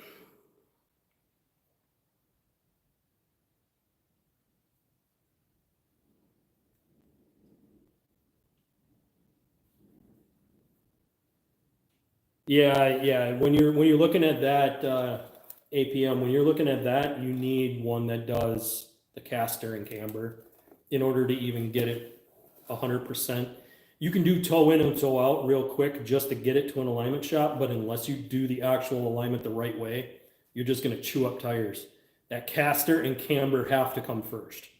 So without getting those set, it isn't going to help. The way it is is easier with two people. Yeah, it is. It definitely is easier to do it with two people. It's also easier to do if you've got the steering wheel locked too. That way you can make sure that steering wheel is where it needs to be. The only thing is if you're going to use a steering wheel lock, make sure you unlock the column. Don't use the column lock to it, because what will happen is the column lock will give you a false center. So you have to have it unlocked and then lock that steering wheel so it doesn't move. And that's the easiest way when you're doing toe in, toe out. And you can throw that off really easy. Just the steering wheel alignment part is always a pain, and it can easily get thrown off. Park on a rug. It's like a turntable. Yeah, it can be. I've heard of people putting 2 pieces of cardboard underneath their wheels too and using that like a turntable. I went and I just bought the kit hoping that I could do my own alignments. So I bought the turntables and the whole 9 yards with all the gauges and everything, and I even got their lifetime subscription to their database. But I found that their database for the caster camber on Crimson Vortex is off. It's not even close. When I did it according to their spec, my alignment was so far off I would have destroyed tires within a week. So you got to have the database. You got to know where it needs to be set. That's the hard part. It measures the center of the axle to center of axle. Yep.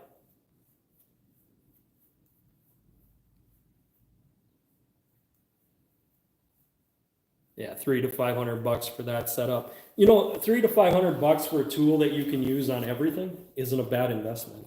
It's not. I would. There's another one that's, I think it's Guideline. That's the one that's supposed to use your phone. You put it up to the rim. I haven't tried it, and I know it's about $200. But if it works and it does exactly what it says it does, you can easily do your own alignments in your own garage and get it set right. But I haven't invested into it yet.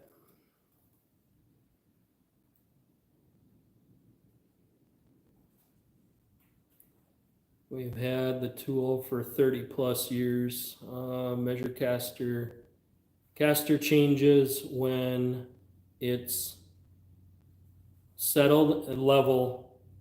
Yeah, that's the biggest thing, is when you're doing that camber, guys, make sure that the weight is all the way down on the vehicle. Make sure that you've got everything set. The guys that you see doing their alignments up in the air with the suspension hanging, all they're doing is toe in, toe out. They're not doing the camber. They're not doing the caster. That can only be done with weight on the vehicle fully pressed down, meaning you should set it down on the ground, go drive it for a couple of miles, bring it in and drive it up onto the turntables, and do not lift that vehicle. Let the weight of the vehicle press down on it. That's the only way to set those 2 measurements. If you don't do that, you're not going to get close. You're going to be chasing it all day long and you'll never get it. Again, you've got to have the database to know what those measurements are, though, because each vehicle is different. You're not going to see the same measurements for a Malibu like you would a GMC. You're not. They're not the same. Even from a Chevy Blazer to a GMC Jimmy, those measurements are close, but they're not the same. And that's because so much has changed in the vehicle that even slight minor changes from manufacturers can make all the difference on those. I knew somebody that spent the money to go out and get the database from the dealerships. Costed him a fortune. And maybe in the long run it'll be worth it, but I don't know if it was worth it in the short term.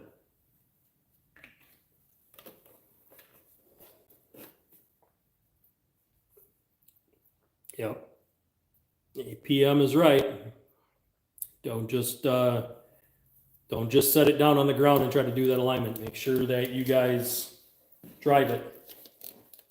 All right, 28 of you guys in here, make sure you guys hit that like button, hit the subscribe. I know I'm preaching this, but we really do need to grow the channel. If you guys want merch, we really got to get pushing and really kind of get this channel out here. I don't ask for donations. I don't ask for super chats. If anyone wanted to, I would personally thank them on each live stream, but I don't ask for that. I ask for the like and the subscribes because it really does help push the engagement. You guys have been doing great in the chat today. The chat really kind of helps gets us out there as well while we're doing our live. So thank you to everyone who's chatted today. That's been awesome. We're going to go ahead and we're going to get into doing the undercoating on this car. So here's the issue. When you do this, you do need to have some ventilation. At the same time, you do have to keep it somewhat warm. I live in a cold climate. It's kind of cold today, so I got to do a lot of this in the garage. 8 p.m. every Saturday. Thank you very much. Awesome, man. That's right. Every Saturday at 1 p.m. is when we do this. So I'm going to grab the mask. We're going to talk about the mask a little bit. I'm going to grab a can of the undercoating. We're going to talk about the undercoating. I'm going to put the mask on, and we're going to get at this project. So I've already had to move my bumper. Guys, that's the bumper that's going to be going on shortly, right there. And over the next probably 2 to 3 weeks, we're going to go ahead and start assembling that bumper on the pieces for the grill. Once we have the grill and everything assembled, then we can put the bumper on the front of the car. What's going to hold us up is this undercoating and putting the liner back in on the other side. So that's what we're working on today, to get that stuff done so we can start putting the stuff together on the bumper. We do have to do some tires on this car. So that's another video I got coming up for you guys in the future. But that stuff is going to be on hold for next week so that I can explain to you guys what happened with this engine stuff. And next week is going to be really important, guys, because it'll show you that just because you had a code doesn't mean that's what's wrong with the car. And I will break that all down for you guys and explain exactly what happened and how you guys can fix that. I've had to do this several different times on several different makes and models. And every time it comes up, I always have to test it. When I test it, I find out what is working and what isn't. Then I chase down the problem. Sometimes it means that you do have to put a sensor in it to find out what's going on. And that's what happened. And I'll explain all of that next week. But let me grab the mask and the undercoating.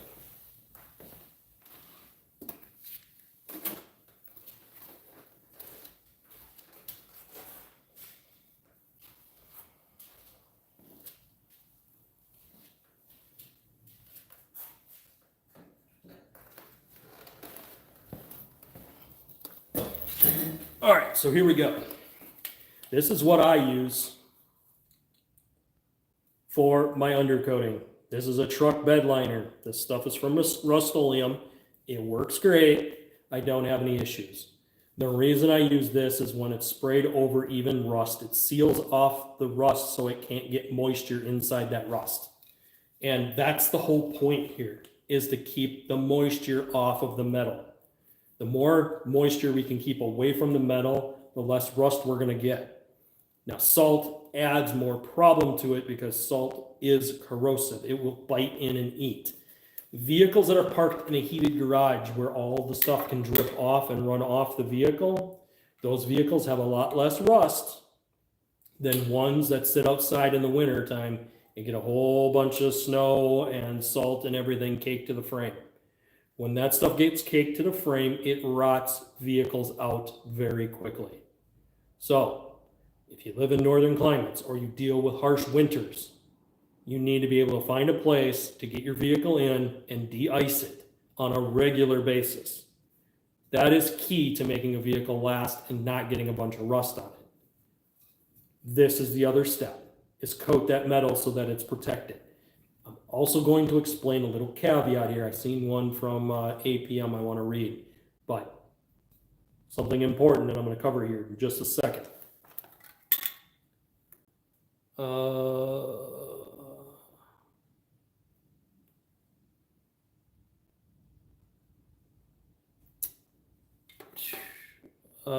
I have a good laugh for everyone. I had used a hammer, chisel, multiple drill bits to get my lug nut off earlier. Let you imagine take you there, LOL. Yeah. Luckily, one lug nut had to drill out the stud, and the stud can be replaced easily. Yeah. So yeah, anytime you have lug nuts that fail like that and they don't come off, you're going to fight them. You're going to. They're going to be a nightmare. I've seen people cut rims off of vehicles because the lug nuts were in such bad shape. And after they cut the rim off, they were able to unbolt the brake. I've seen it where they've literally pulled the axle nut, pulled the wheel bearing, took the entire brake and everything off with it. And they just threw the whole assembly. Unfortunately, you destroy a rim, you wind up having to replace your brakes anyway, and it turns into a much bigger job. It gets very expensive. So that's the other way you could do it. The lug nut and stud were both wanted to spin. Yeah, that's a bad situation. Guys, that happens when you put lug nuts on with impacts. We don't do that. Go buy a torque wrench, use a torque wrench, find the proper torque spec. People that put that crap on with impacts, you guys are the ones that I want to kick in the teeth. Because every time you do that, you're stretching out that stud. Every time that stud stretches out, you run the risk of it snapping off. I've seen too many wheels come flying off of vehicles to know that you don't use an impact on that, ever. I was thinking, I was about to be at the point. Luckily, I didn't need to ruin the rim. Yeah, that's a crappy feeling when you got to cut a rim off a vehicle just because you can't get the lug nuts off. I think it was also wrong thread. I mean, somebody put the wrong lug nut on there.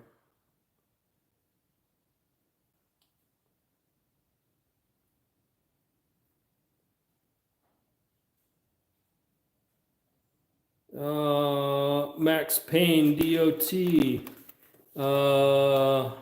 lanolin-based products are the only thing you should use when undercoating. Everything else, literally trash and a waste of time. I can tell you from experience that when you use the Rust-Oleum truck Bedliner as an undercoating, it works great. I've used this on many, many, many different vehicles. And the years that it's lasted without even having to do a single touch-up, I don't use rubberized undercoating ever. I never have. I tried doing it through a manufacturer. There was a company that I reached out to that did our Toyota Tacoma. I don't like how it was done. I don't like how tacky it is afterwards. I don't like any of the stuff that's associated with rubberized undercoating and how much it has to be touched up every single year. I've already done undercoating on the GMC Jimmy, and putting this on the frame of the Jimmy lasted way longer than that undercoating ever could. You can get, probably 5 years out of an undercoating. I'm about to explain the caveat though, hold on. Negative, still rusting from the inside out. Okay, so rust from the inside out though is created by the unprotected metal. So when it rusts from the inside out, it's because the back side of the metal is still getting wet or getting moisture. This doesn't get into that. In order to get into that, you're going to need probably a wax fogger, which is a nice thing to have. Trust me, I've seen it used and it does work. It keeps the bottom of your door panels rotting out, keeps rocker panels from rotting out, but you need to have that. But anytime you're just dealing with surface level metal, I always go with something a little bit more durable, because if you start sliding that frame over snow and ice and even sharp stones, this holds up better than any rubberized undercoating you're going to get. Here's the issue with this. Avoid bolts. Do not hit bolts and do not hit nuts with this undercoating, because what happens is it builds a material on it, and then the next time you got to go to take it apart, you need to chisel this stuff off of it in order to get it apart. So it works great when you're dealing with big flat panels that you want to keep from rusting, and it seals it off because it won't let moisture go beyond the Bedliner. And like I said, I've done it on this car a little bit just to play around with it before we got started. but I also did it on the GMC Jimmy, and I did that a while ago. And that one is still looking really good, even after I've dealt with a harsh winter. Oh, let me get caught up here. I will find out the name for you next week. But when we do body work, we treat the metal with something that prevents rust. Yeah, there's also a wax that you can spray down inside rocker panels and inside the bottom of the door panels to keep them from rusting. That wax works really good, but it's not a process that most people are going to have available to them. And sometimes even just doing this simple thing and then parking your vehicle in a heated garage makes all the difference. It really does. Because it doesn't allow that stuff to stick and stay there. The more that moisture stays on metal, or it's going to rust. Rubber undercoatings are trash for sure. Absolutely. Yep. Still have drain holes. Yeah, that's the thing, is anytime you're dealing with the drain holes or you're dealing with anything that could have potentially exposed metal, that's where you need to get some kind of protection on it. I don't pull drain plugs when I spray this, guys, because it doesn't pay. What happens is this stuff will build up thick enough if you get too carried away to where the drain plugs won't even go back in, and you don't want that either. So this is only light coat, light protection against minor abrasion, such as minor things that you might have underneath the vehicle. If you live on a gravel road, guys, definitely.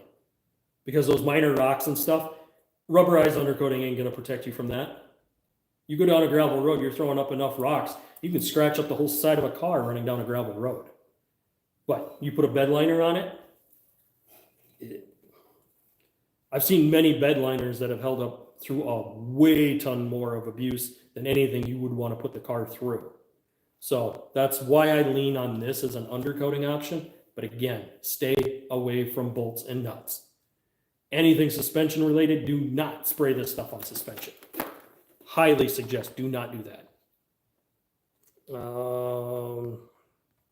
Let's see here. Yeah, the wax is the best for rocker panels, lower door panels, and rear quarter panels. 100% totally agree with that. Going to add 0.5 millimeter to every bolt and nut head put on them. Yeah, it builds up. It really does. And that's why I try to avoid anything suspension related when I'm spraying this stuff on.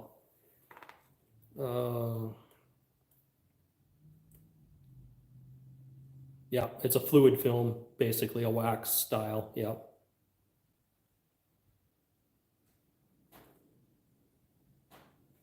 Yeah, you can spray that stuff on suspension components and it won't do as much damage. Like I said, that's a good option, but it's not always readily available to people. And sometimes you just want to add a little bit more protection.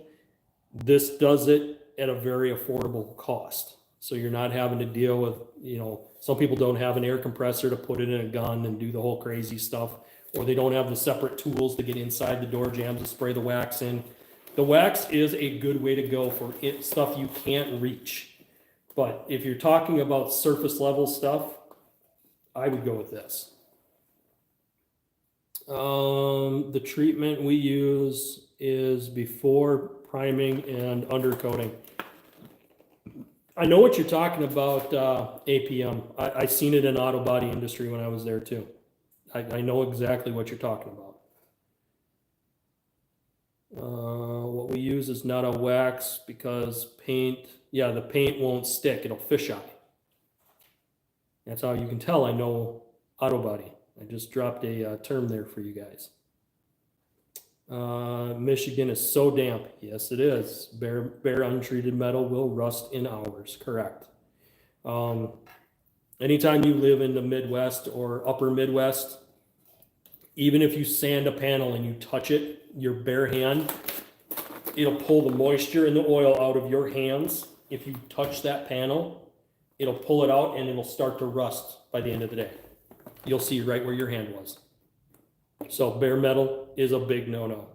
Anytime we see bare metal, we want to get it covered up. You don't want to leave it exposed, because the more it's exposed, the more it's going to keep eating. And rust is like cancer. Once it starts, it's not going to stop. The only way you can slow it down is cutting off the oxygen flow to it. Take away the air and you'll slow down the process. But you got to be able to cut off all the air. That's the only way to do it.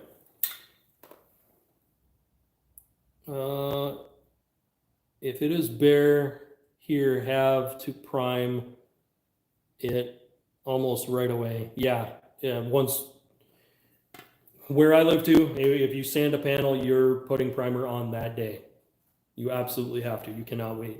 Do not drag it out.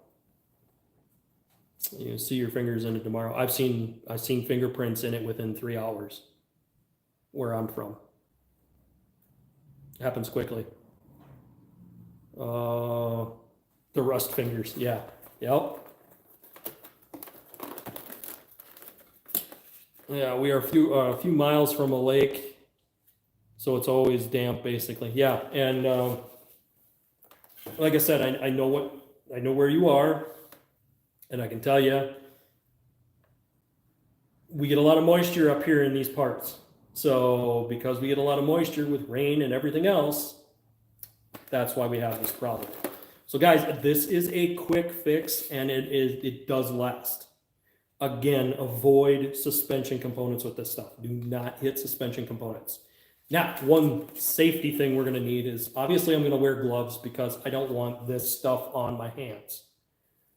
I can get it off right away, but I don't like using the harsh chemical on my skin, so use gloves. The other thing we're going to need, you need this. Do not skip on this. Right now, APM is about to explain to you guys why you need this. I will trust him to explain it.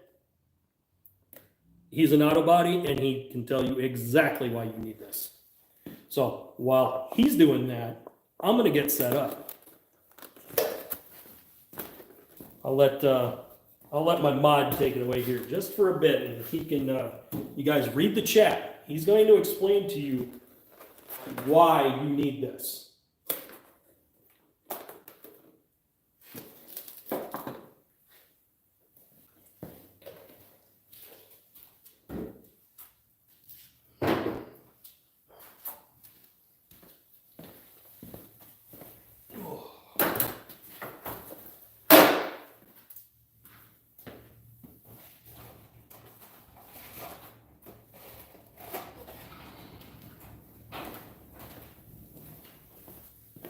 Let's see what APM has. Okay, still waiting on him to chat that in. He'll explain that to you guys why you need this. Don't do this project without buying one of these. I know they're expensive. I spent over $100 on mine, but there's a reason for it.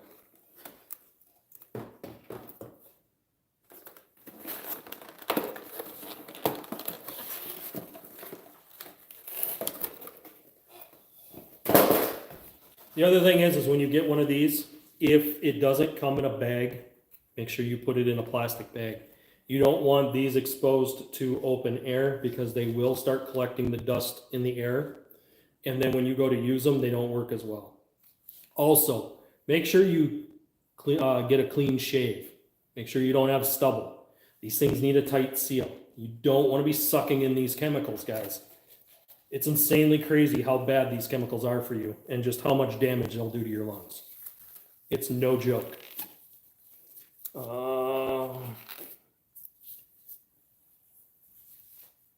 will have to do a paint boogers come out. Paint boogers coming out of your nose the same day. Next day, cough up. Colored phlegm, short-term, long-term lung cancer, asthma. My dad has breathing problems, probably from all the years of breathing this stuff in. He pretty much always has to use a respirator unless it is a short enough spray to hold his breath. Yeah, guys, anytime we do painting projects, it's worth the money to get the safety equipment. This is a pretty decent quality mask. It's not a respirator or a hood. The hood is the best way to go because you can plug it into an air compressor, and as long as you have a filter system in it, it just constantly pumps fresh air into the hood so that you don't breathe anything in. I can tell you right now, this stuff, breathing it in, this permanently attaches to your lungs and can destroy your lungs. This is no joke. You don't play around with this in a sealed building. It can really mess you up and do permanent long-term damage. There's a reason why I did a lot of the chat stuff ahead of time, guys, because when we go into this and I start doing this, I'm going to have to vacate the garage after it's over, and I got to let it just kind of die down. 3M makes good ones, but they are nowhere as good ones also. Yeah, guys, you got to buy the higher quality ones. This one was very expensive.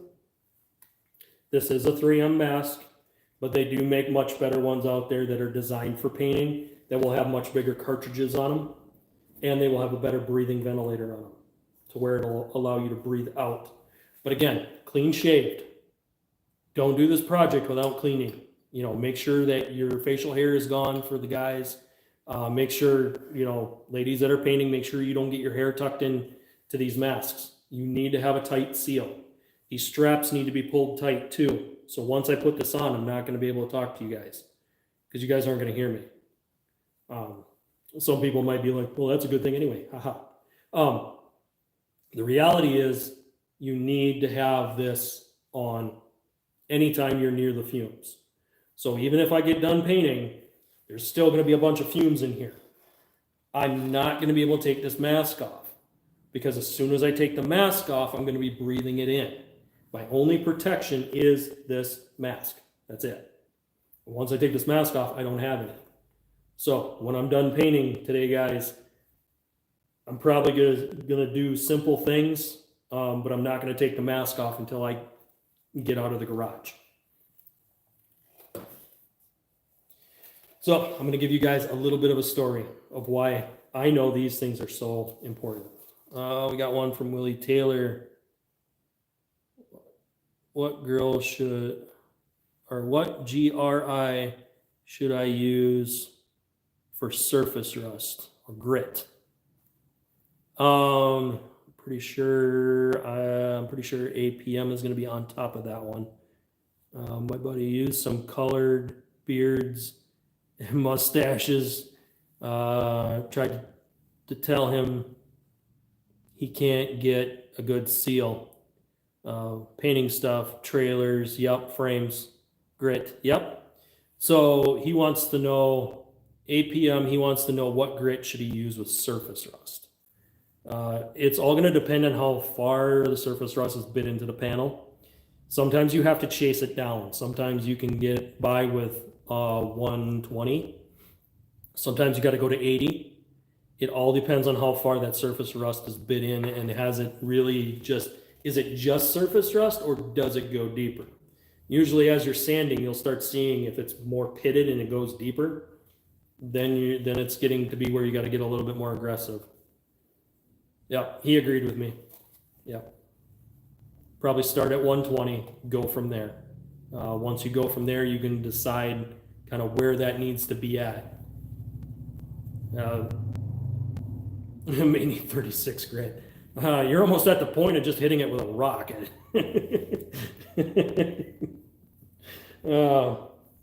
APM knows exactly what I just said to him too. 36 is very aggressive, guys. If it's super bad. Yeah, like I said, at that point, you might as well just pick up a rock and huck it at it. Yeah, hopefully that answers your question there, Willie. Thank you for chatting that in. But yeah, I would start with probably the 120. Again, as soon as you get it down to bare metal and it's clean, hit it with primer. Even if it's in a spray can form of paint, hit it with primer right away. Don't let moisture get to it, because as soon as moisture gets to it, it's going to rust right back out again. That's the worst thing I see people do with projects. They're going to go and sand the entire car. and they get a bunch of bare spots, but they don't cover up the bare spots right away. You gotta cover up the bare spots. You can't leave them open. Now, if you're gonna put Bondo on it, you're gonna probably use the 36 grit, and you're probably going to put Bondo over it, but you still gotta get primer on it as soon as you possibly can. Probably not surface rust at that point. Yeah, at that point, you're not surface rust. Clean then primer, yep. Yeah, wax and grease remover. Thank you, APM. That's a good one. Yep, wax and grease remover before you put any Bondo or primer on it. If you don't do that step, what happens is you get a condition that they call fish eyes. And APM knows exactly what I'm talking about because I hinted this to him already. Some people use rubbing alcohol. Yeah, you could use rubbing alcohol as well, or you can use general purpose adhesive remover. But just know if there was any wax or grease in there and you were using the general purpose adhesive remover, it smears that grease all over. So again, if you're going to use general purpose adhesive remover, you're going to be wiping it a lot to make sure it's absolutely clean.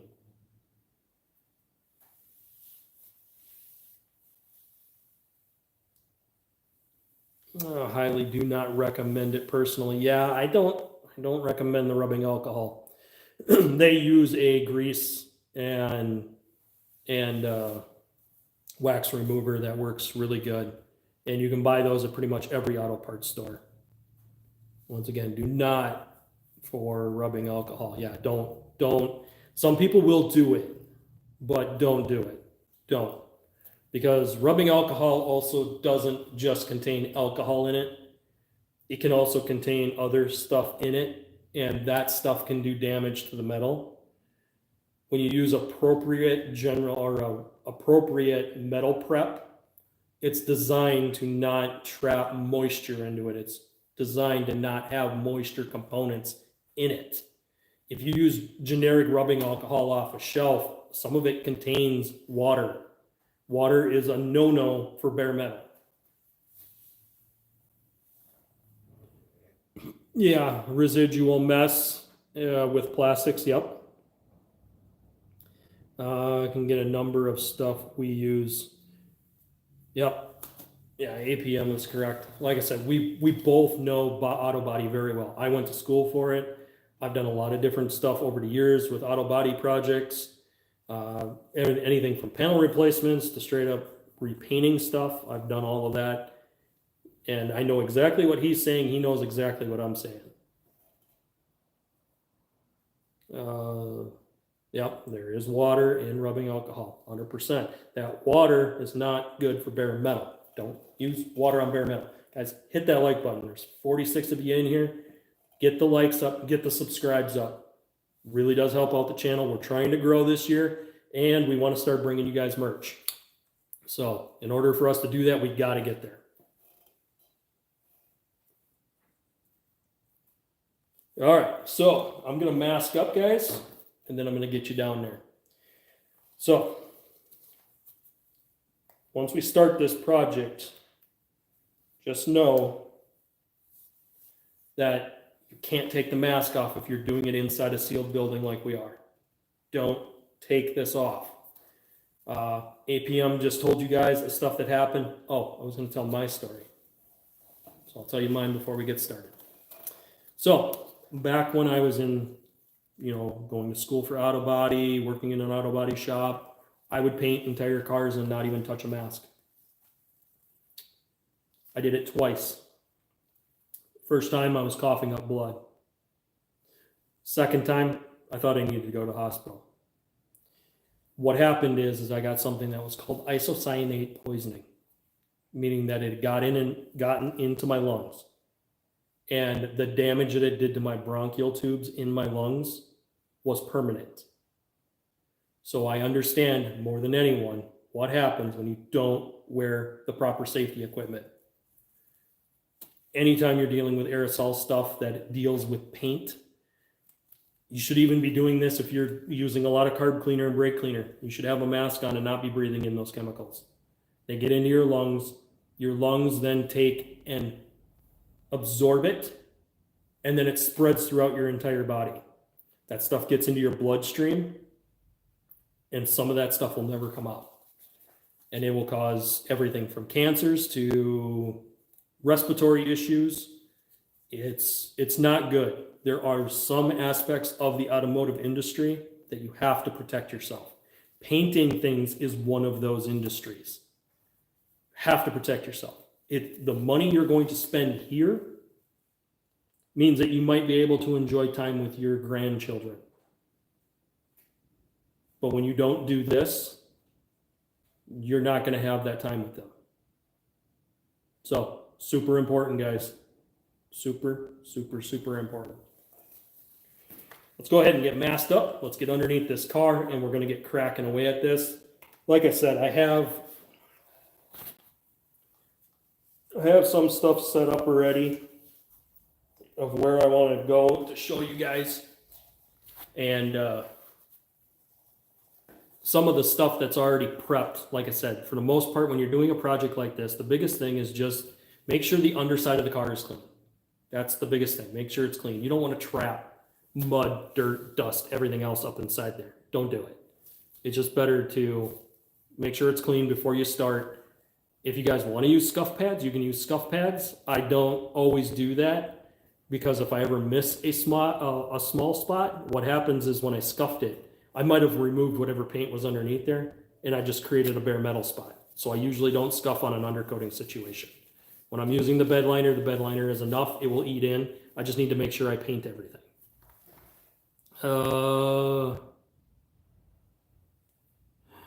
I can barely pass a breath test. Quit smoking cigarettes 8 years ago. Don't smoke for very long. Or didn't smoke for very long. Take care of your lungs for sure. Clean it cleaning before it even comes in the garage for sure. Absolutely. Let me cover a few things of what he just said there. Number one, he told you guys of a breathing issue he has. Some of it might be related to smoking, but a good portion of it is related to being in the auto body industry. Auto body techs have a very short lifespan. Their lungs get filled with Bondo dust. Their lungs get filled with primer, and their lungs get filled with paint. It is a very tough industry to go into, and it does shorten your lifespan. A lot of it is just whether or not you're protecting yourself while you're doing it. You guys might notice that champagne bubbles ain't in here because I don't want this stuff getting over it.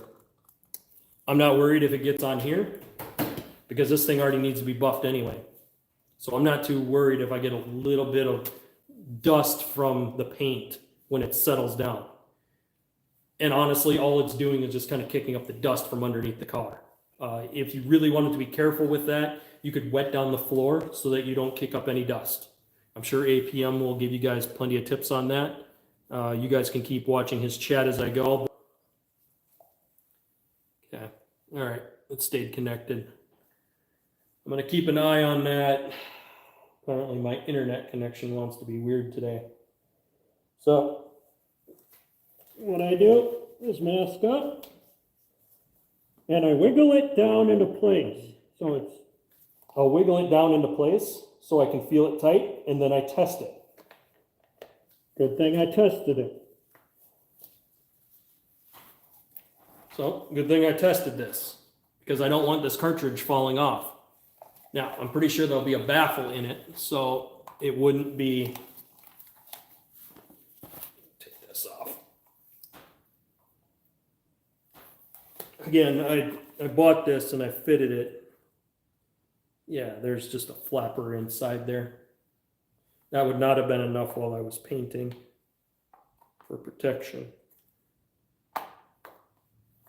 So you need to make sure that these cartridges are locked into place. So now that I know my cartridges are locked into place, what I'll do is I'll put this on again. This is why we check our equipment. Especially when we do paint work like this. Always check your equipment, make sure everything's set. Don't just assume it's good and start spraying. Guys, this cartridge falling off or being loose means it would have just bypassed and I would have sucked all that stuff into my mask anyway. The other thing is once I put this on, I want to check the fitment, make sure it's tight. And I'll show you guys how I do that.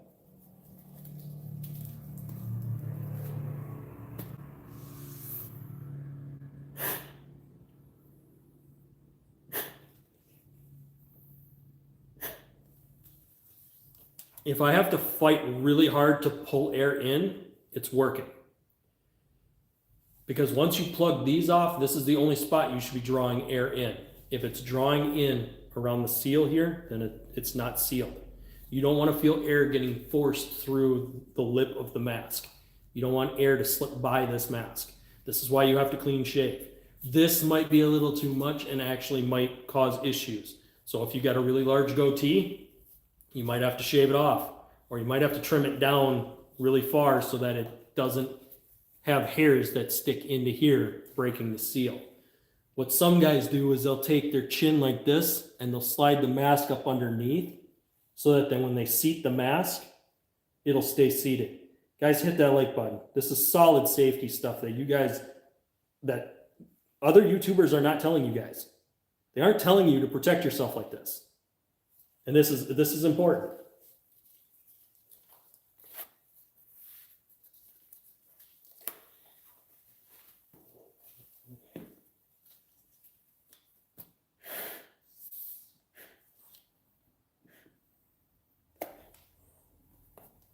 We got a good seal. That's what we want.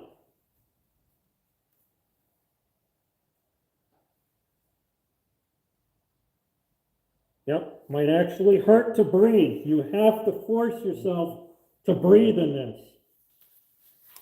You have to force yourself to breathe in this mask. You can't just wear this around every single day.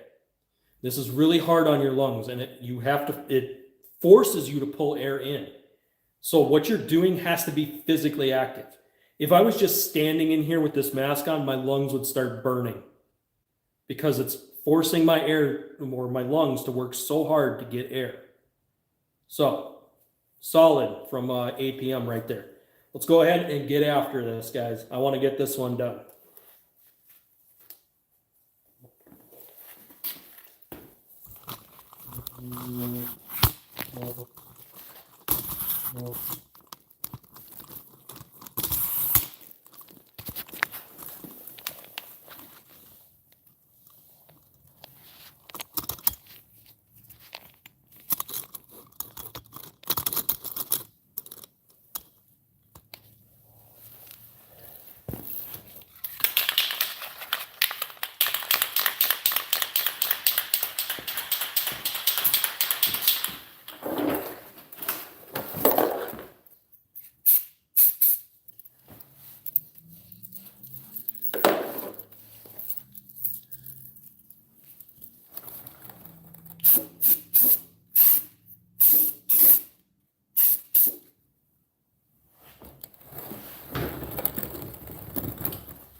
All right.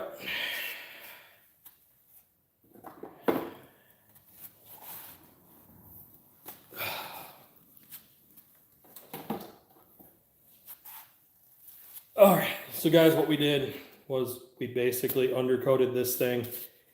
As you can see from me breathing in from the mask,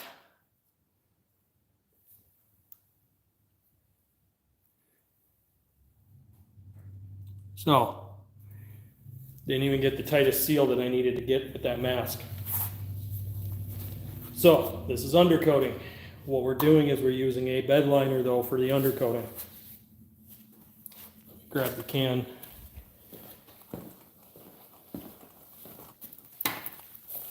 Yeah, that whole area by the car right now is not even safe to be near.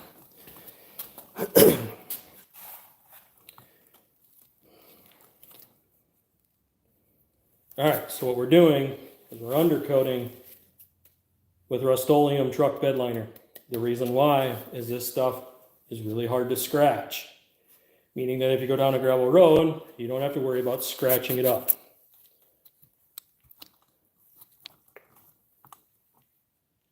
APM, you are correct. I did do the prep work.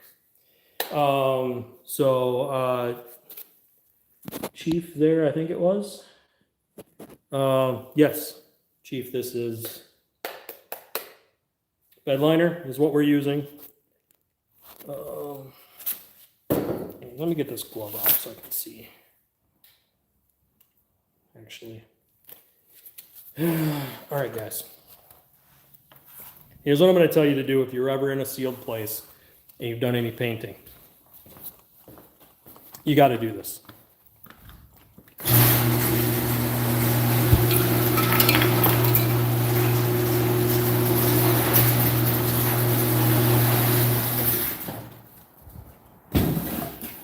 So I don't like doing this because it's not summer here yet.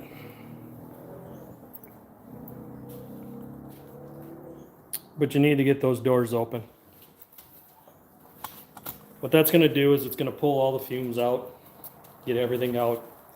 That way you're not breathing it into your lungs.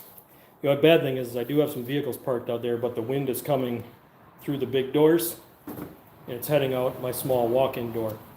You guys will notice a little bit more road noise because with my doors closed, it's a lot quieter. But right now, this is just what I need to do to be able to get this aired out. Clean my glasses quick. And then I'll keep going here on the chats, but I needed to air this out. I couldn't stay in here and keep going if I was breathing that in. And as you guys see, the mask actually left residue around my nose where it was sealed. So I was still catching fumes, but this is nothing compared to what my mask actually blocked. So, yes, it was scuffed, and I did go through a car wash. Now, I did explain scuffing. Guys, sometimes I don't scuff my undercoatings because I don't like to create more scratches. So in order to alleviate me putting more scratches in panels, sometimes I won't actually scuff it underneath. But I do wash it really well, meaning I run it through like 4 car washes, and I'll even run a wand underneath to make sure I get all the dirt and debris off of it. When you're doing a step like that, you want to get it as clean as you possibly can, but you don't want to do anything that's going to damage the panels even more than what they already potentially could be. Let's see here. APM, thank you so much for keeping up with the chats while I was down there. It was prepped, I'm pretty sure. Yeah, it was. I did wipe it with a grease remover to try to remove as much as I could. I wanted to create the cleanest surface possible for it to bite into. That's really what we're doing with the undercoating stuff.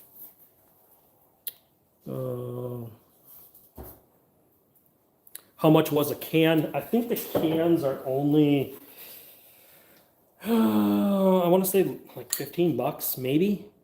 And to be honest with you, I only will really need, like, if I had the whole car up in the air and I did it all in one shot, I could do it in 2 cans, 3 tops. So really not that expensive to do this process.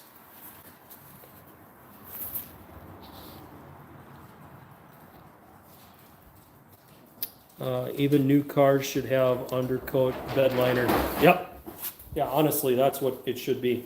All right, so this thing's aired out enough. I can go ahead and close up these doors and not lose all of my heats. Hold on, it'll be a little noisy, guys. Just give me a bit.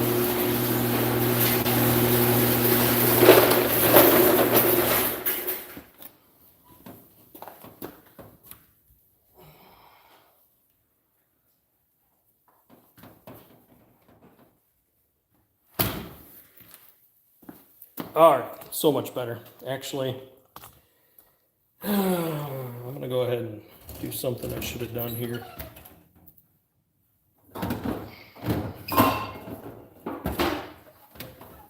You guys are going to see me do an old school trick that APM is going to get kind of ticked with me after I do this. So, all right, rather than letting this stuff eat into my nose, and now that the garage is all aired out, all right, general purpose adhesive remover. I'm not using a lot of it, but because my mask didn't make a perfect seal,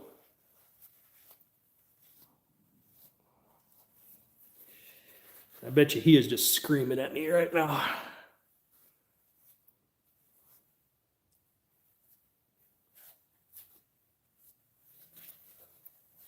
There you go, guys.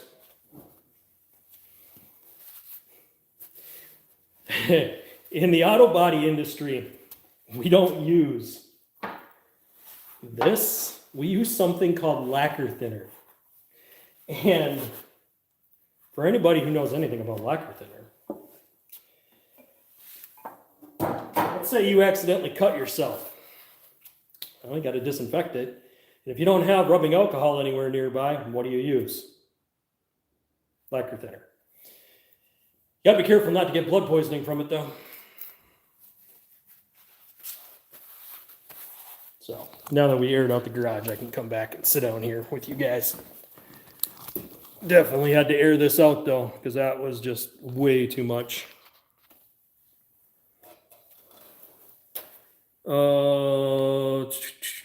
Let's go back here. APM has a few. Exactly, we use the same stuff. It's 46 here. Yeah, the cans vary, guys. But yeah, anything that would be a Bedliner material versus that rubberized undercoating. You want to get away from that rubberized undercoating because that stuff just doesn't last. You go through enough car washes and you wash off rubberized undercoating. It's not good. All new vehicles should come with Bedliner sprayed underneath the bottom of the vehicle. They don't, because they don't want to spend the money. So that leaves it up to you to do that. I may have an exhaust fan with shutters if you are interested. It may need a new belt. It's a big fan. I might have you send me pictures via that email link down below. I'd like to take a look at it. I don't do a lot of painting projects, guys. I just do a few, but a lot of the stuff I do is basically undercoating. Stuff like you guys saw here. Guys, make sure you hit the like button. I've dropped some solid info on this one, especially safety stuff, that you guys know if you're going to want to be able to do any kind of this stuff at all. This safety stuff is top notch. You need to make sure you protect yourself. Even the tight mask I had still had stuff that got through. So not wearing that mask, everything you guys saw here would have wound up my nose or worse. More than likely worse because the cartridge actually blocks some. Actually blocked probably, I would say the cartridge blocks, I want to say about 90 to like 93%. The little bit that got past here was probably due to me having facial hair down here. Had I not had this stuff, it probably would have had a tighter seal and it wouldn't have got up into the mask. Again, that's why you got a clean shave. I shaved this morning. I feel a little bit of stubble, so I probably didn't shave as close as I should have.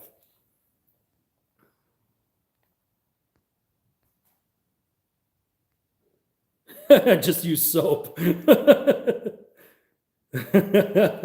Yeah, well, yeah, we use what's available to us. And it isn't always the safest for us, but that's what we do. I've used general purpose adhesive remover on my bare hands, so I'm not too concerned with general purpose adhesive remover. Lacquer thinner is another story.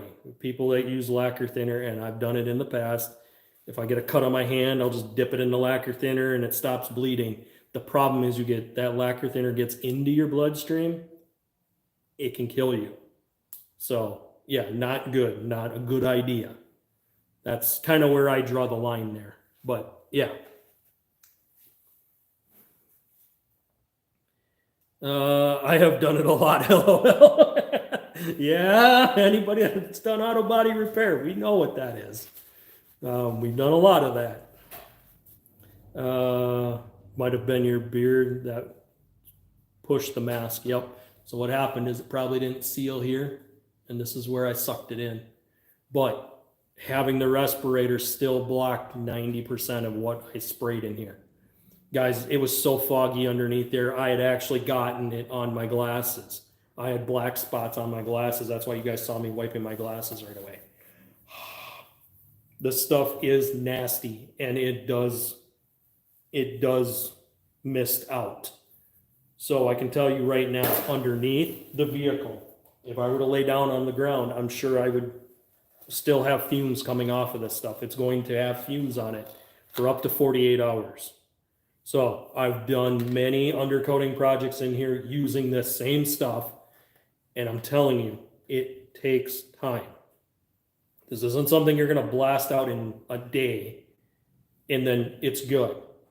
By tomorrow, it'll be dry to the touch. After the next day, it'll start to cure up.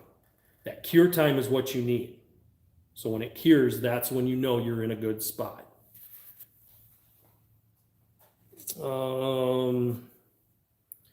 Usually I use lacquer thinner. I know. You guys have lacquer thinner because you guys can buy it in 55-gallon drums. I don't have lacquer thinner, so I have general purpose adhesive remover, which in many cases I like a little bit better because general purpose adhesive remover doesn't remove like paint like lacquer thinner will. You put lacquer thinner on paint, even if it's cured, you can strip paint off with lacquer thinner. General purpose adhesive remover won't do that. And I use, all right, guys, when I'm done with this project, there's gonna be enough overspray on here. I'm gonna have to wipe the entire car with general purpose adhesive remover. Just to strip off anything that got sprayed onto the car. That's what I'm gonna have to do. That's part of this process is when we do a project, we have to think about the things that we're making worse in the process to make it better. And unfortunately, this is one thing we had to make worse to make better. And the overspray could have been prevented if I would have masked off the entire car and taped up everything.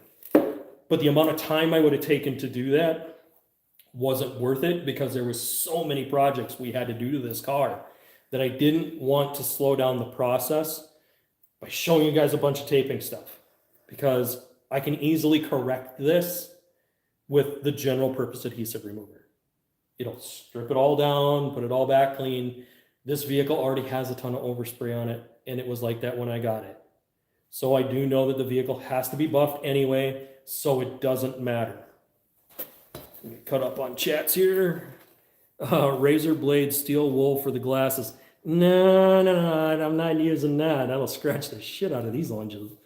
If you got cheap glasses, guys, and they're poly lenses, don't do what APM just told you to do. It works with actual lens glasses that are glass. If they're poly, don't do that. Just try to clean it off as quickly as you can before it bites into the lens. Because once it bites into the lens, it's done. It's going to stay there. No, on the vehicle glass, not your. Yeah, on the glass, guys, if you get overspray, you can clean that off with a razor blade. You can use steel wool, like he said. No, I meant my glasses. Yeah, if you get overspray on glass, really easy to clean off. This vehicle had horrible overspray on the glass. And I was able to clean it all off with a razor blade and steel wool. If it's that bad again, after doing this project, I'll do a separate video on cleaning glass that way. Just know I will do that. More than likely, you guys are going to see a video in the future when I get this car down on the ground. We're going to clean this paint off. So that will be another video coming up. So we've got that coming. I was going to put the wheel liners together, but I spent a lot of time talking because there was a lot of prep to this. You guys had to understand the process that it takes to do this kind of undercoating. And also understand, avoid the bolts. There were some spots that I hit because I needed to get in there and get undercoating on things that I did hit a bolt or two. Just know that if you have to do that, you can easily correct that by taking the actual socket that you need. And when you go to put it onto the nut, you might have to tap it on with a hammer or use a little bit of gasoline. Because guess what? This kind of spray-on bedliner doesn't last if gasoline hits it. That's why you don't have to worry as much if you do touch the gas lines with this stuff. Because if any gas hits it, it's just going to strip it off. So it does work really good. It stays bit into the panel like it's supposed to. But when you hit it with an extreme chemical, you can remove it.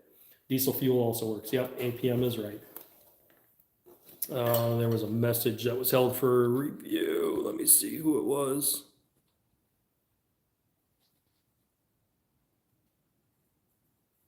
I'm going to show that one. I don't know why that one.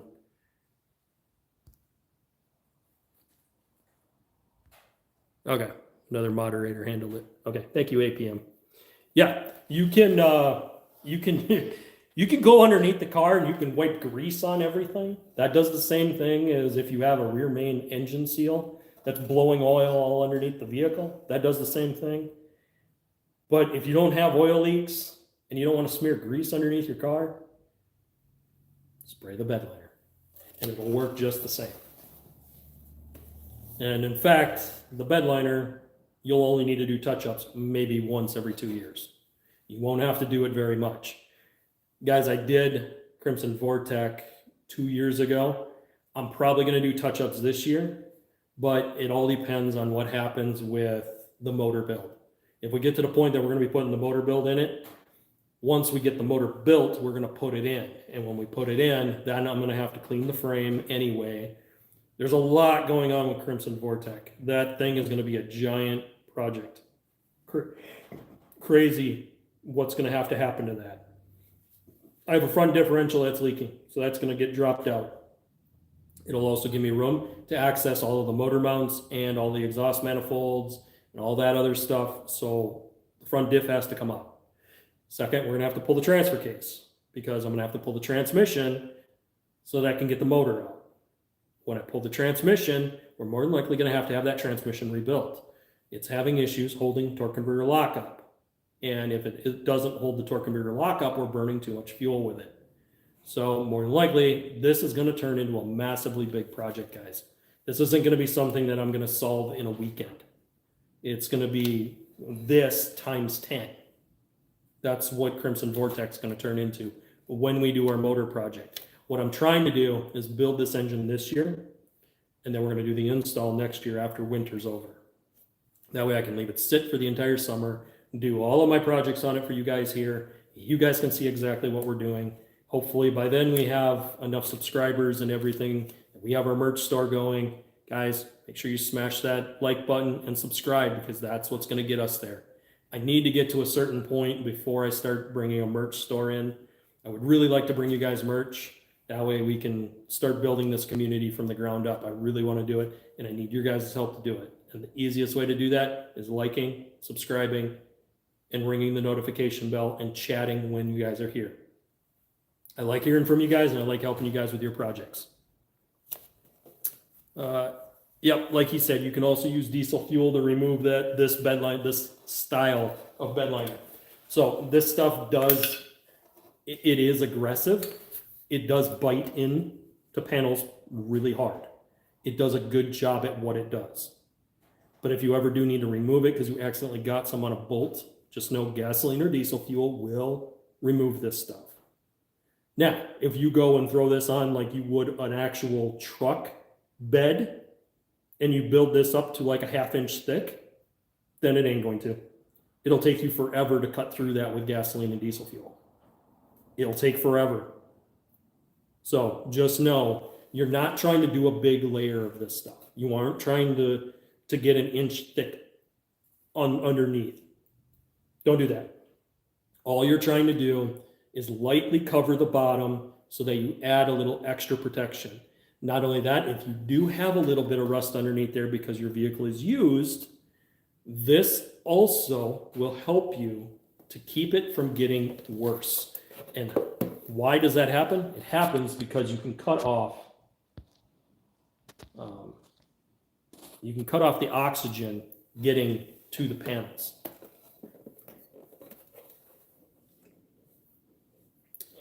All right, APM, what did you see that I could have done differently with this project? Guys, I'm asking a painting professional right now. So if he sees something that I should have improved on in this process, I'm going to wait for him to tell me that.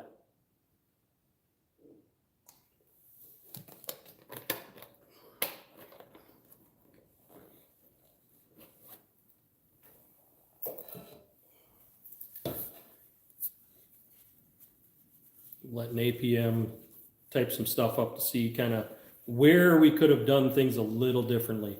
I know one thing he's probably going to say is I probably should have covered the car and taped it off. The only reason I didn't is because the paint is already in bad shape on this car. And what I mean by bad, it means that somebody else has oversprayed the paint on this car and it already needs to be buffed. So I wasn't too worried about what I'm doing to it at this point. Because when I go back over this and I prep this car and clean this car, you're not going to tell the difference because there's already overspray all over the paint on this car. Here's the reason why that happened. Right down there, yeah, tape it off, wheel covers. Yeah, that's what I thought. right down there when I bought the car, somebody had painted some rust right about there where the cap is. And when they did that, they didn't mask off the car properly. In fact, they didn't mask it off at all. And I had overspray even on my front windshield when they did that. I had to razor blade this car when I first got it. So I know what process he was talking about in the razor blade. Yeah, taping off would have probably saved me some of the cleaning time. But here's the thing, is I get to make another video for you guys on how to clean this off if you guys buy a used car that has this kind of overspray. So it was a two-folded reason why I didn't do it. You know, number one, it already has overspray on it. Number two, I get to show you guys how to remove it. So again, I do this almost all of my projects that I do for you guys, I do for a reason because I have other things lined up to show you guys later on. I might wire wheel mine. Yeah, if you want to wire wheel underneath before you spray this on there, the only thing is once you go to bare metal, and APM is probably saying this right now, once you go down to bare metal, you're going to need to put a primer on it. From factory, these things have an E-coat on it. And the only reason I don't get super carried away with scuffing the underside so much is because all I'm after is to get the dirt and dust off and then seal out any potential spot that water can sit on the frame. That's all I'm after. I had a customer try to blame us for overspray for someone else. We painted the parts inside, the car was outside. The wiper spray nozzle with overspray, and we're inside the house on the nightstand. Yeah, that happens in the auto body industry. It happens more than you guys know. What happens is somebody takes a vehicle to someone, asks them to do some paint work. Some people don't pay attention to what's going on around them and they'll park another vehicle. Guys, there was a reason why Champagne Bubbles was outside when I did this, because I knew what I was going to do. And I knew I didn't want this stuff all over Champagne Bubbles. I don't want to make my work any harder than I have to. I don't mind on here because I'm going to make a video of that. I don't want to have it on another vehicle that I have to clean off. The reason I vented out the garage and I made sure that the wind was coming this way through the garage to my walk-in door was that I didn't get the overspray out my big doors. Because if the wind would have been coming from the other direction, it would have blown all that overspray onto those two vehicles that I had outside. It would have doubled and tripled my work, and I was not going to be happy about that. When sanding to bare metal, be careful not to remove any galvanized coating from the factory. Correct. If you remove the galvanized off of the metal, you're going to actually create a bare metal situation that even your undercoating won't help. The galvanizing that they put on cars nowadays is actually really good, and you want to keep that on there as long as possible. You really don't want to remove any galvanizing. That does do like 90% of your work for you on the rust side. I guess a cardboard is good to block overspray. Yeah, I could have laid cardboard underneath, guys. I could have wet the floor so I wasn't kicking up dust. There was a ton of prep work stuff I could have done, but I wasn't too worried about it because I knew the direction of where things were going to go for the future. The best thing I did was make sure there was no other vehicles in here. That was the biggest thing because I didn't want to get overspray on that. If I was doing this in a professional shop setting where I was doing 100 of these a day, I would have a separate booth to do this in, where I could isolate everything, get fresh air into the booth, and be able to clean out the booth without having it blow back into the shop. Because I wouldn't want other vehicles to get overspray on it. Plus I would be masking off the car, masking off the rims, or taking the rims off completely so that I didn't get any overspray on them. Those were all things that you do as a prep work situation. Today, I wanted to show you guys the product and show you how easy it is to apply this and how just a little bit of time is all you need to be able to get this undercoating on there. And the amount of protection that's underneath this car now is night and day difference compared to what it was. There was no undercoating on this car, guys. Zero. And the moisture would get underneath there and it would stay underneath there. Now, there's at least a small barrier that protects the metal. And any small amount of rust that I already had underneath there is now covered to where that isn't going to bubble up later on. Or it could potentially keep it from biting deeper because the oxygen has been cut off. That's why we do these projects. And the sooner you can get to a car, the newer the car is, the better it is for you. So just know that if you've got a new car, you're better off getting it undercoated rather than waiting. And rubberized undercoating is not the answer, guys. I've seen rubberized undercoating on other vehicles. The reason it doesn't work is because when it fails and it goes away, it creates the bare metal situation, especially if it was scuffed. What happens is that creates rust. This won't do that. The reason they don't do this from factory, they don't want to spend any more money on making cars than what they have to. This is on you as a customer to do. And in this video, I gave you guys a lot of the information that you need, especially on the safety side with the mask. My dad actually used to paint the 6 and 8 door trucks from Afton Truck Company. One of the trucks, not sure if it still does, he got to repaint the truck. I can find some of the trucks online, even though the company is closed. Yeah, that happens. You know, sometimes we'll bring a customer's project in, we'll do it. Later on, we'll see it. Either somebody else will be driving it. Shaquille O'Neal had one of the trucks. Nice. Nice. There's a fun one for you. Yeah, it's crazy. We'll start doing projects and you'll never know, you know, what you're working on or what you've had your hands on. I've had my hands on some crazy stuff. We're talking some crazy Mustangs, Camaros, Firebirds. That's kind of been my wheelhouse for many, many years, was those two. And I'll go ahead and tell you guys my second vehicle, which was the vehicle I owned when I was 19 years old, which was the 89 IRock Z with the 350. That one, I really do regret getting rid of that car. It was my favorite car. It's just, I was at a different point in my life and I needed to sell it and kind of shift and pivot into a different point in my life. I should have held on to that car though. I really should have. I should not have let that one go. I should have restored it and not bought probably the 10 other vehicles I bought after that one. That would have been probably the smartest move, but I didn't do it. So, but hey, I got to experience a lot more different stuff off of those other vehicles than what I would have off of the one I kept. So it was all right. You know, I don't blame it, but if I ever get a chance to get my hands on a good one again, I might.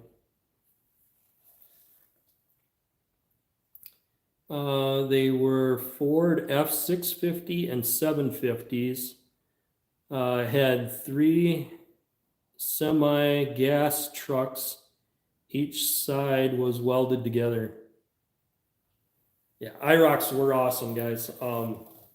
89 was what I called the true IRock. It was literally the same car that they did the IRock race with that had the 350 engine in it. They didn't have 350s after that. It was the 350 came in the 89. And you could always tell because the IRock sticker was on the back of the door, not the front of the door. That's how you knew when it was a true IRock. It was the quick way to tell if you had a true 89 IRock with the 350. That door sticker was on the back of the door, not the front of the door. All the other ones were on the front of the door. It's one of the few ways to tell the minute you walk up to the car if it should have that 350 engine in it. I wish I would have kept it. I wish I would have rebuilt it. I really do. The electrician there worked 1 day a week and he got $200 per hour. Wow. Yeah, electricians make good money. They make really good money. A friend of mine is a lineman and he makes, yeah, he was making 100 grand a year long before I was even getting close. So yeah, people that work with electricity get paid a lot of money. It's a good industry to get into. If you guys want a good trade, electrician is a good trade. Auto body, I'm going to tell you guys, if you don't own your own shop, probably not the best to go into. You don't get paid as well. So sorry to spill those beans. I know APM might not like what I just said, but it's true. When I went to college, I would have came out making $15K a year, and I couldn't support myself on that. Now that was probably close to 20 some years ago, but still kind of gives you an idea where I was at in my life at that point. Pop quiz. What does the IRock stand for? Without Google, LOL. You're asking the wrong guy because I have way too much knowledge of IRock. So guys, there's 24 of you in here. I want to see the right answer down below. APM just asked the question. He's a mod here, guys. What does the IRock stand for? It ain't fair if I answer it. I dropped you guys a piece of information that I have never heard anywhere else. And the only reason I know about it is I did the homework. So I did the homework to find out the only place that door sticker tells you if it's a 350 or not from factory was that the IRock was on the back of the door, not the front. The front of the door tells you that it only came with the 305. And those cars were not the exact car from the NASCAR IRock race. I just dropped you guys a hint. That's as far as I'm going to go. I want to see the right answer down below. Come on, guys. There's 24 of you in here. Somebody's got to know that answer. What does IRock stand for? Auto electricians especially. Yeah, auto electricians do make pretty decent money when they're diagnosing and chasing down wiring problems. They do pretty good with that.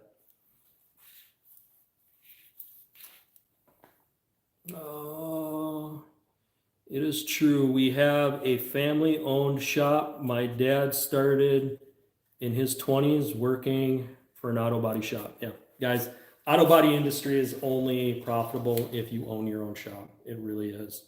I hate to say this. I hate to knock the auto body industry because it was good to me. It taught me a lot of stuff. Not just how to paint cars, not just how to do what you guys see me do here today. But it taught me discipline. It taught me patience. It taught me following the proper steps to get the outcome that you want. So there was a lot of life lessons learned there in the auto body industry. I'm not going to knock them for that. But honestly, it's not a top trade I would invest in. Wouldn't do it. If you had a chance to own a shop or somebody was going to mentor you and get you into it, that's one thing. If you were going to go there and think you're going to make 100 grand a year as a tech, it's not that way. It's not. There's a lot better industries. I'll tell you right now, being a truck driver pays better than being an auto body tech. I can tell you that right now. And I know that because I have my CDL with my hazmat. So, guys, I know for a fact how much this stuff pays. I've paid attention over the years. For personal use / hobby, get Harbor Freight tools mostly. Yeah, guys, don't blow out your budget trying to get tools. Don't do it. It's not worth the money, not worth the investment. If you're going to do it for a professional, working on cars in a shop, you're going to want something with a warranty. You really are. That warranty will help you to save money from having to rebuy tools that break. But as long as you've got a lifetime warranty on the tools, then it doesn't matter. The brand of the tool is not near as important as how much money you can make with that tool. And that's what it comes down to, is save your money and stick it in your pocket. Don't give it to the tool trucks. There's going to be some people that are tool truck guys here that are going to get mad at me. Don't waste your money on tool trucks. Tool trucks are great because they'll give you the tools that you need when you need them. But here's the issue with them. Oftentimes there's a markup, and the markup gets passed on to you, who has to pay the bill. The reason that they give you such big credits on tool trucks is because they need to make the money. And they make the money by you paying them because you bought the tools. I've bought screwdrivers off of a tool truck, and I could have went to Harbor Freight and bought 4 sets of screwdrivers off of what I spent on the tool truck. So, you know, when you're starting out, you need to cut costs. You need to save that money. You got to do what you got to do. And tool trucks are not the answer. I've seen people go into debt, $100,000, $200,000 into debt off of a tool truck just to get started. And it was a bad idea. It's going to take them their whole life to get that paid back. And it wasn't worth it. They have good warranties on most of their stuff. Yeah, Harbor Freight's pretty good. I got some Harbor Freight stuff. I'm excited for the 1 battery for the tools next year. Yeah, I heard that they're working with their batteries. Actually, one of the impact I got is the Earthquake XL. And that one has lithium batteries for it. So I'm smart enough not to keep the battery in the device. So if you guys have electric impacts, don't keep your batteries in your impacts. Take your batteries off. It's better for them to just sit there on a bench, and don't leave them on the charger because it can overcharge them and wreck them. Just set them on your bench and let them there. And when you need them, you snap them into the impact and then use it. Just make sure you remove the battery. Just like a torque wrench. Make sure you turn the torque down on the torque wrench. Don't leave it turned up because it'll stretch out the spring inside and it'll throw the torque meter off. I have to post the 15 millimeter snap-on wrench. I broke bare hand, no extension. Whoa. Yeah, that's, if you snapped a 15 millimeter wrench with your bare hand, not putting an extension on it, that's crazy. My dad probably has 100K in tools for his shop. We have 2 of them. Wow. Yeah, guys, tools are expensive. You want to find more affordable sources for tools when you can.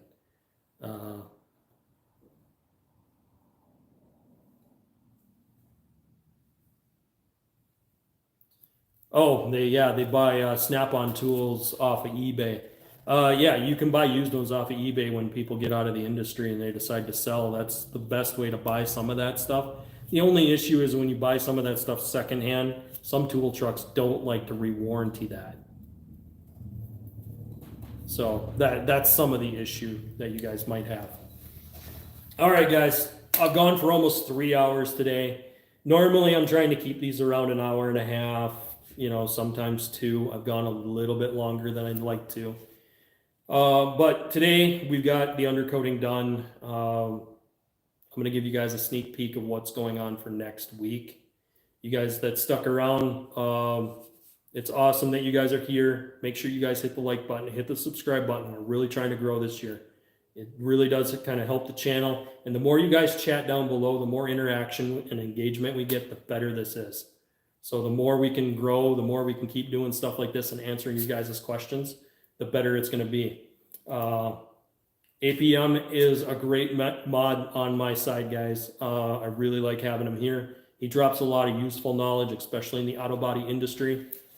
He pointed out a lot, and he was right here the whole time dropping stuff for you guys while I was on the project.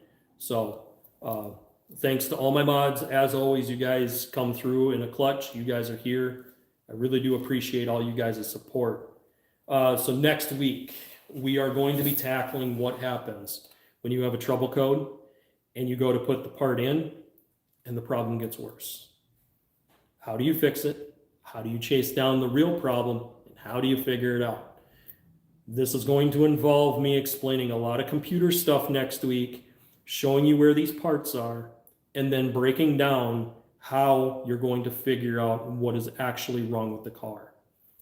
The reason I'm giving you guys this at the end is all the people who stick around at the end, you guys deserve to know what's coming up for the next week. But make sure you guys ring that notification bell so you get notified when we go live. Every Saturday at 1 p.m., it's a new topic every week.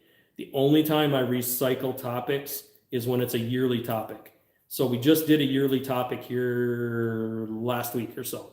The yearly topic is buying used cars. I do that one once a year. I do financial stuff, how to buy your next car, how to save for your next car, how to budget for repairs. So those are, once a year topics that I sprinkle in from time to time. But for the most part, I try to bring you guys a new topic every week. We try to do different projects. I try to throw in stuff that we've done maybe on different vehicles, but it's been a few years or stuff like that. So this undercoating, I've done a few different undercoating videos. If you guys look back at my library, I've done a few. This one was one of the ones I wanted to bring you guys because we had the car here. We had the opportunity to do it. And with everything stripped out of the front of the vehicle, it was a perfect time to go at it. So, guys, thank you for all your support. Make sure you guys smash that like button on the way out, hit the subscribe button, ring that notification bell so you get notified when we go live. We do this every Saturday at 1 p.m. Central, and I'll see you guys on the next one.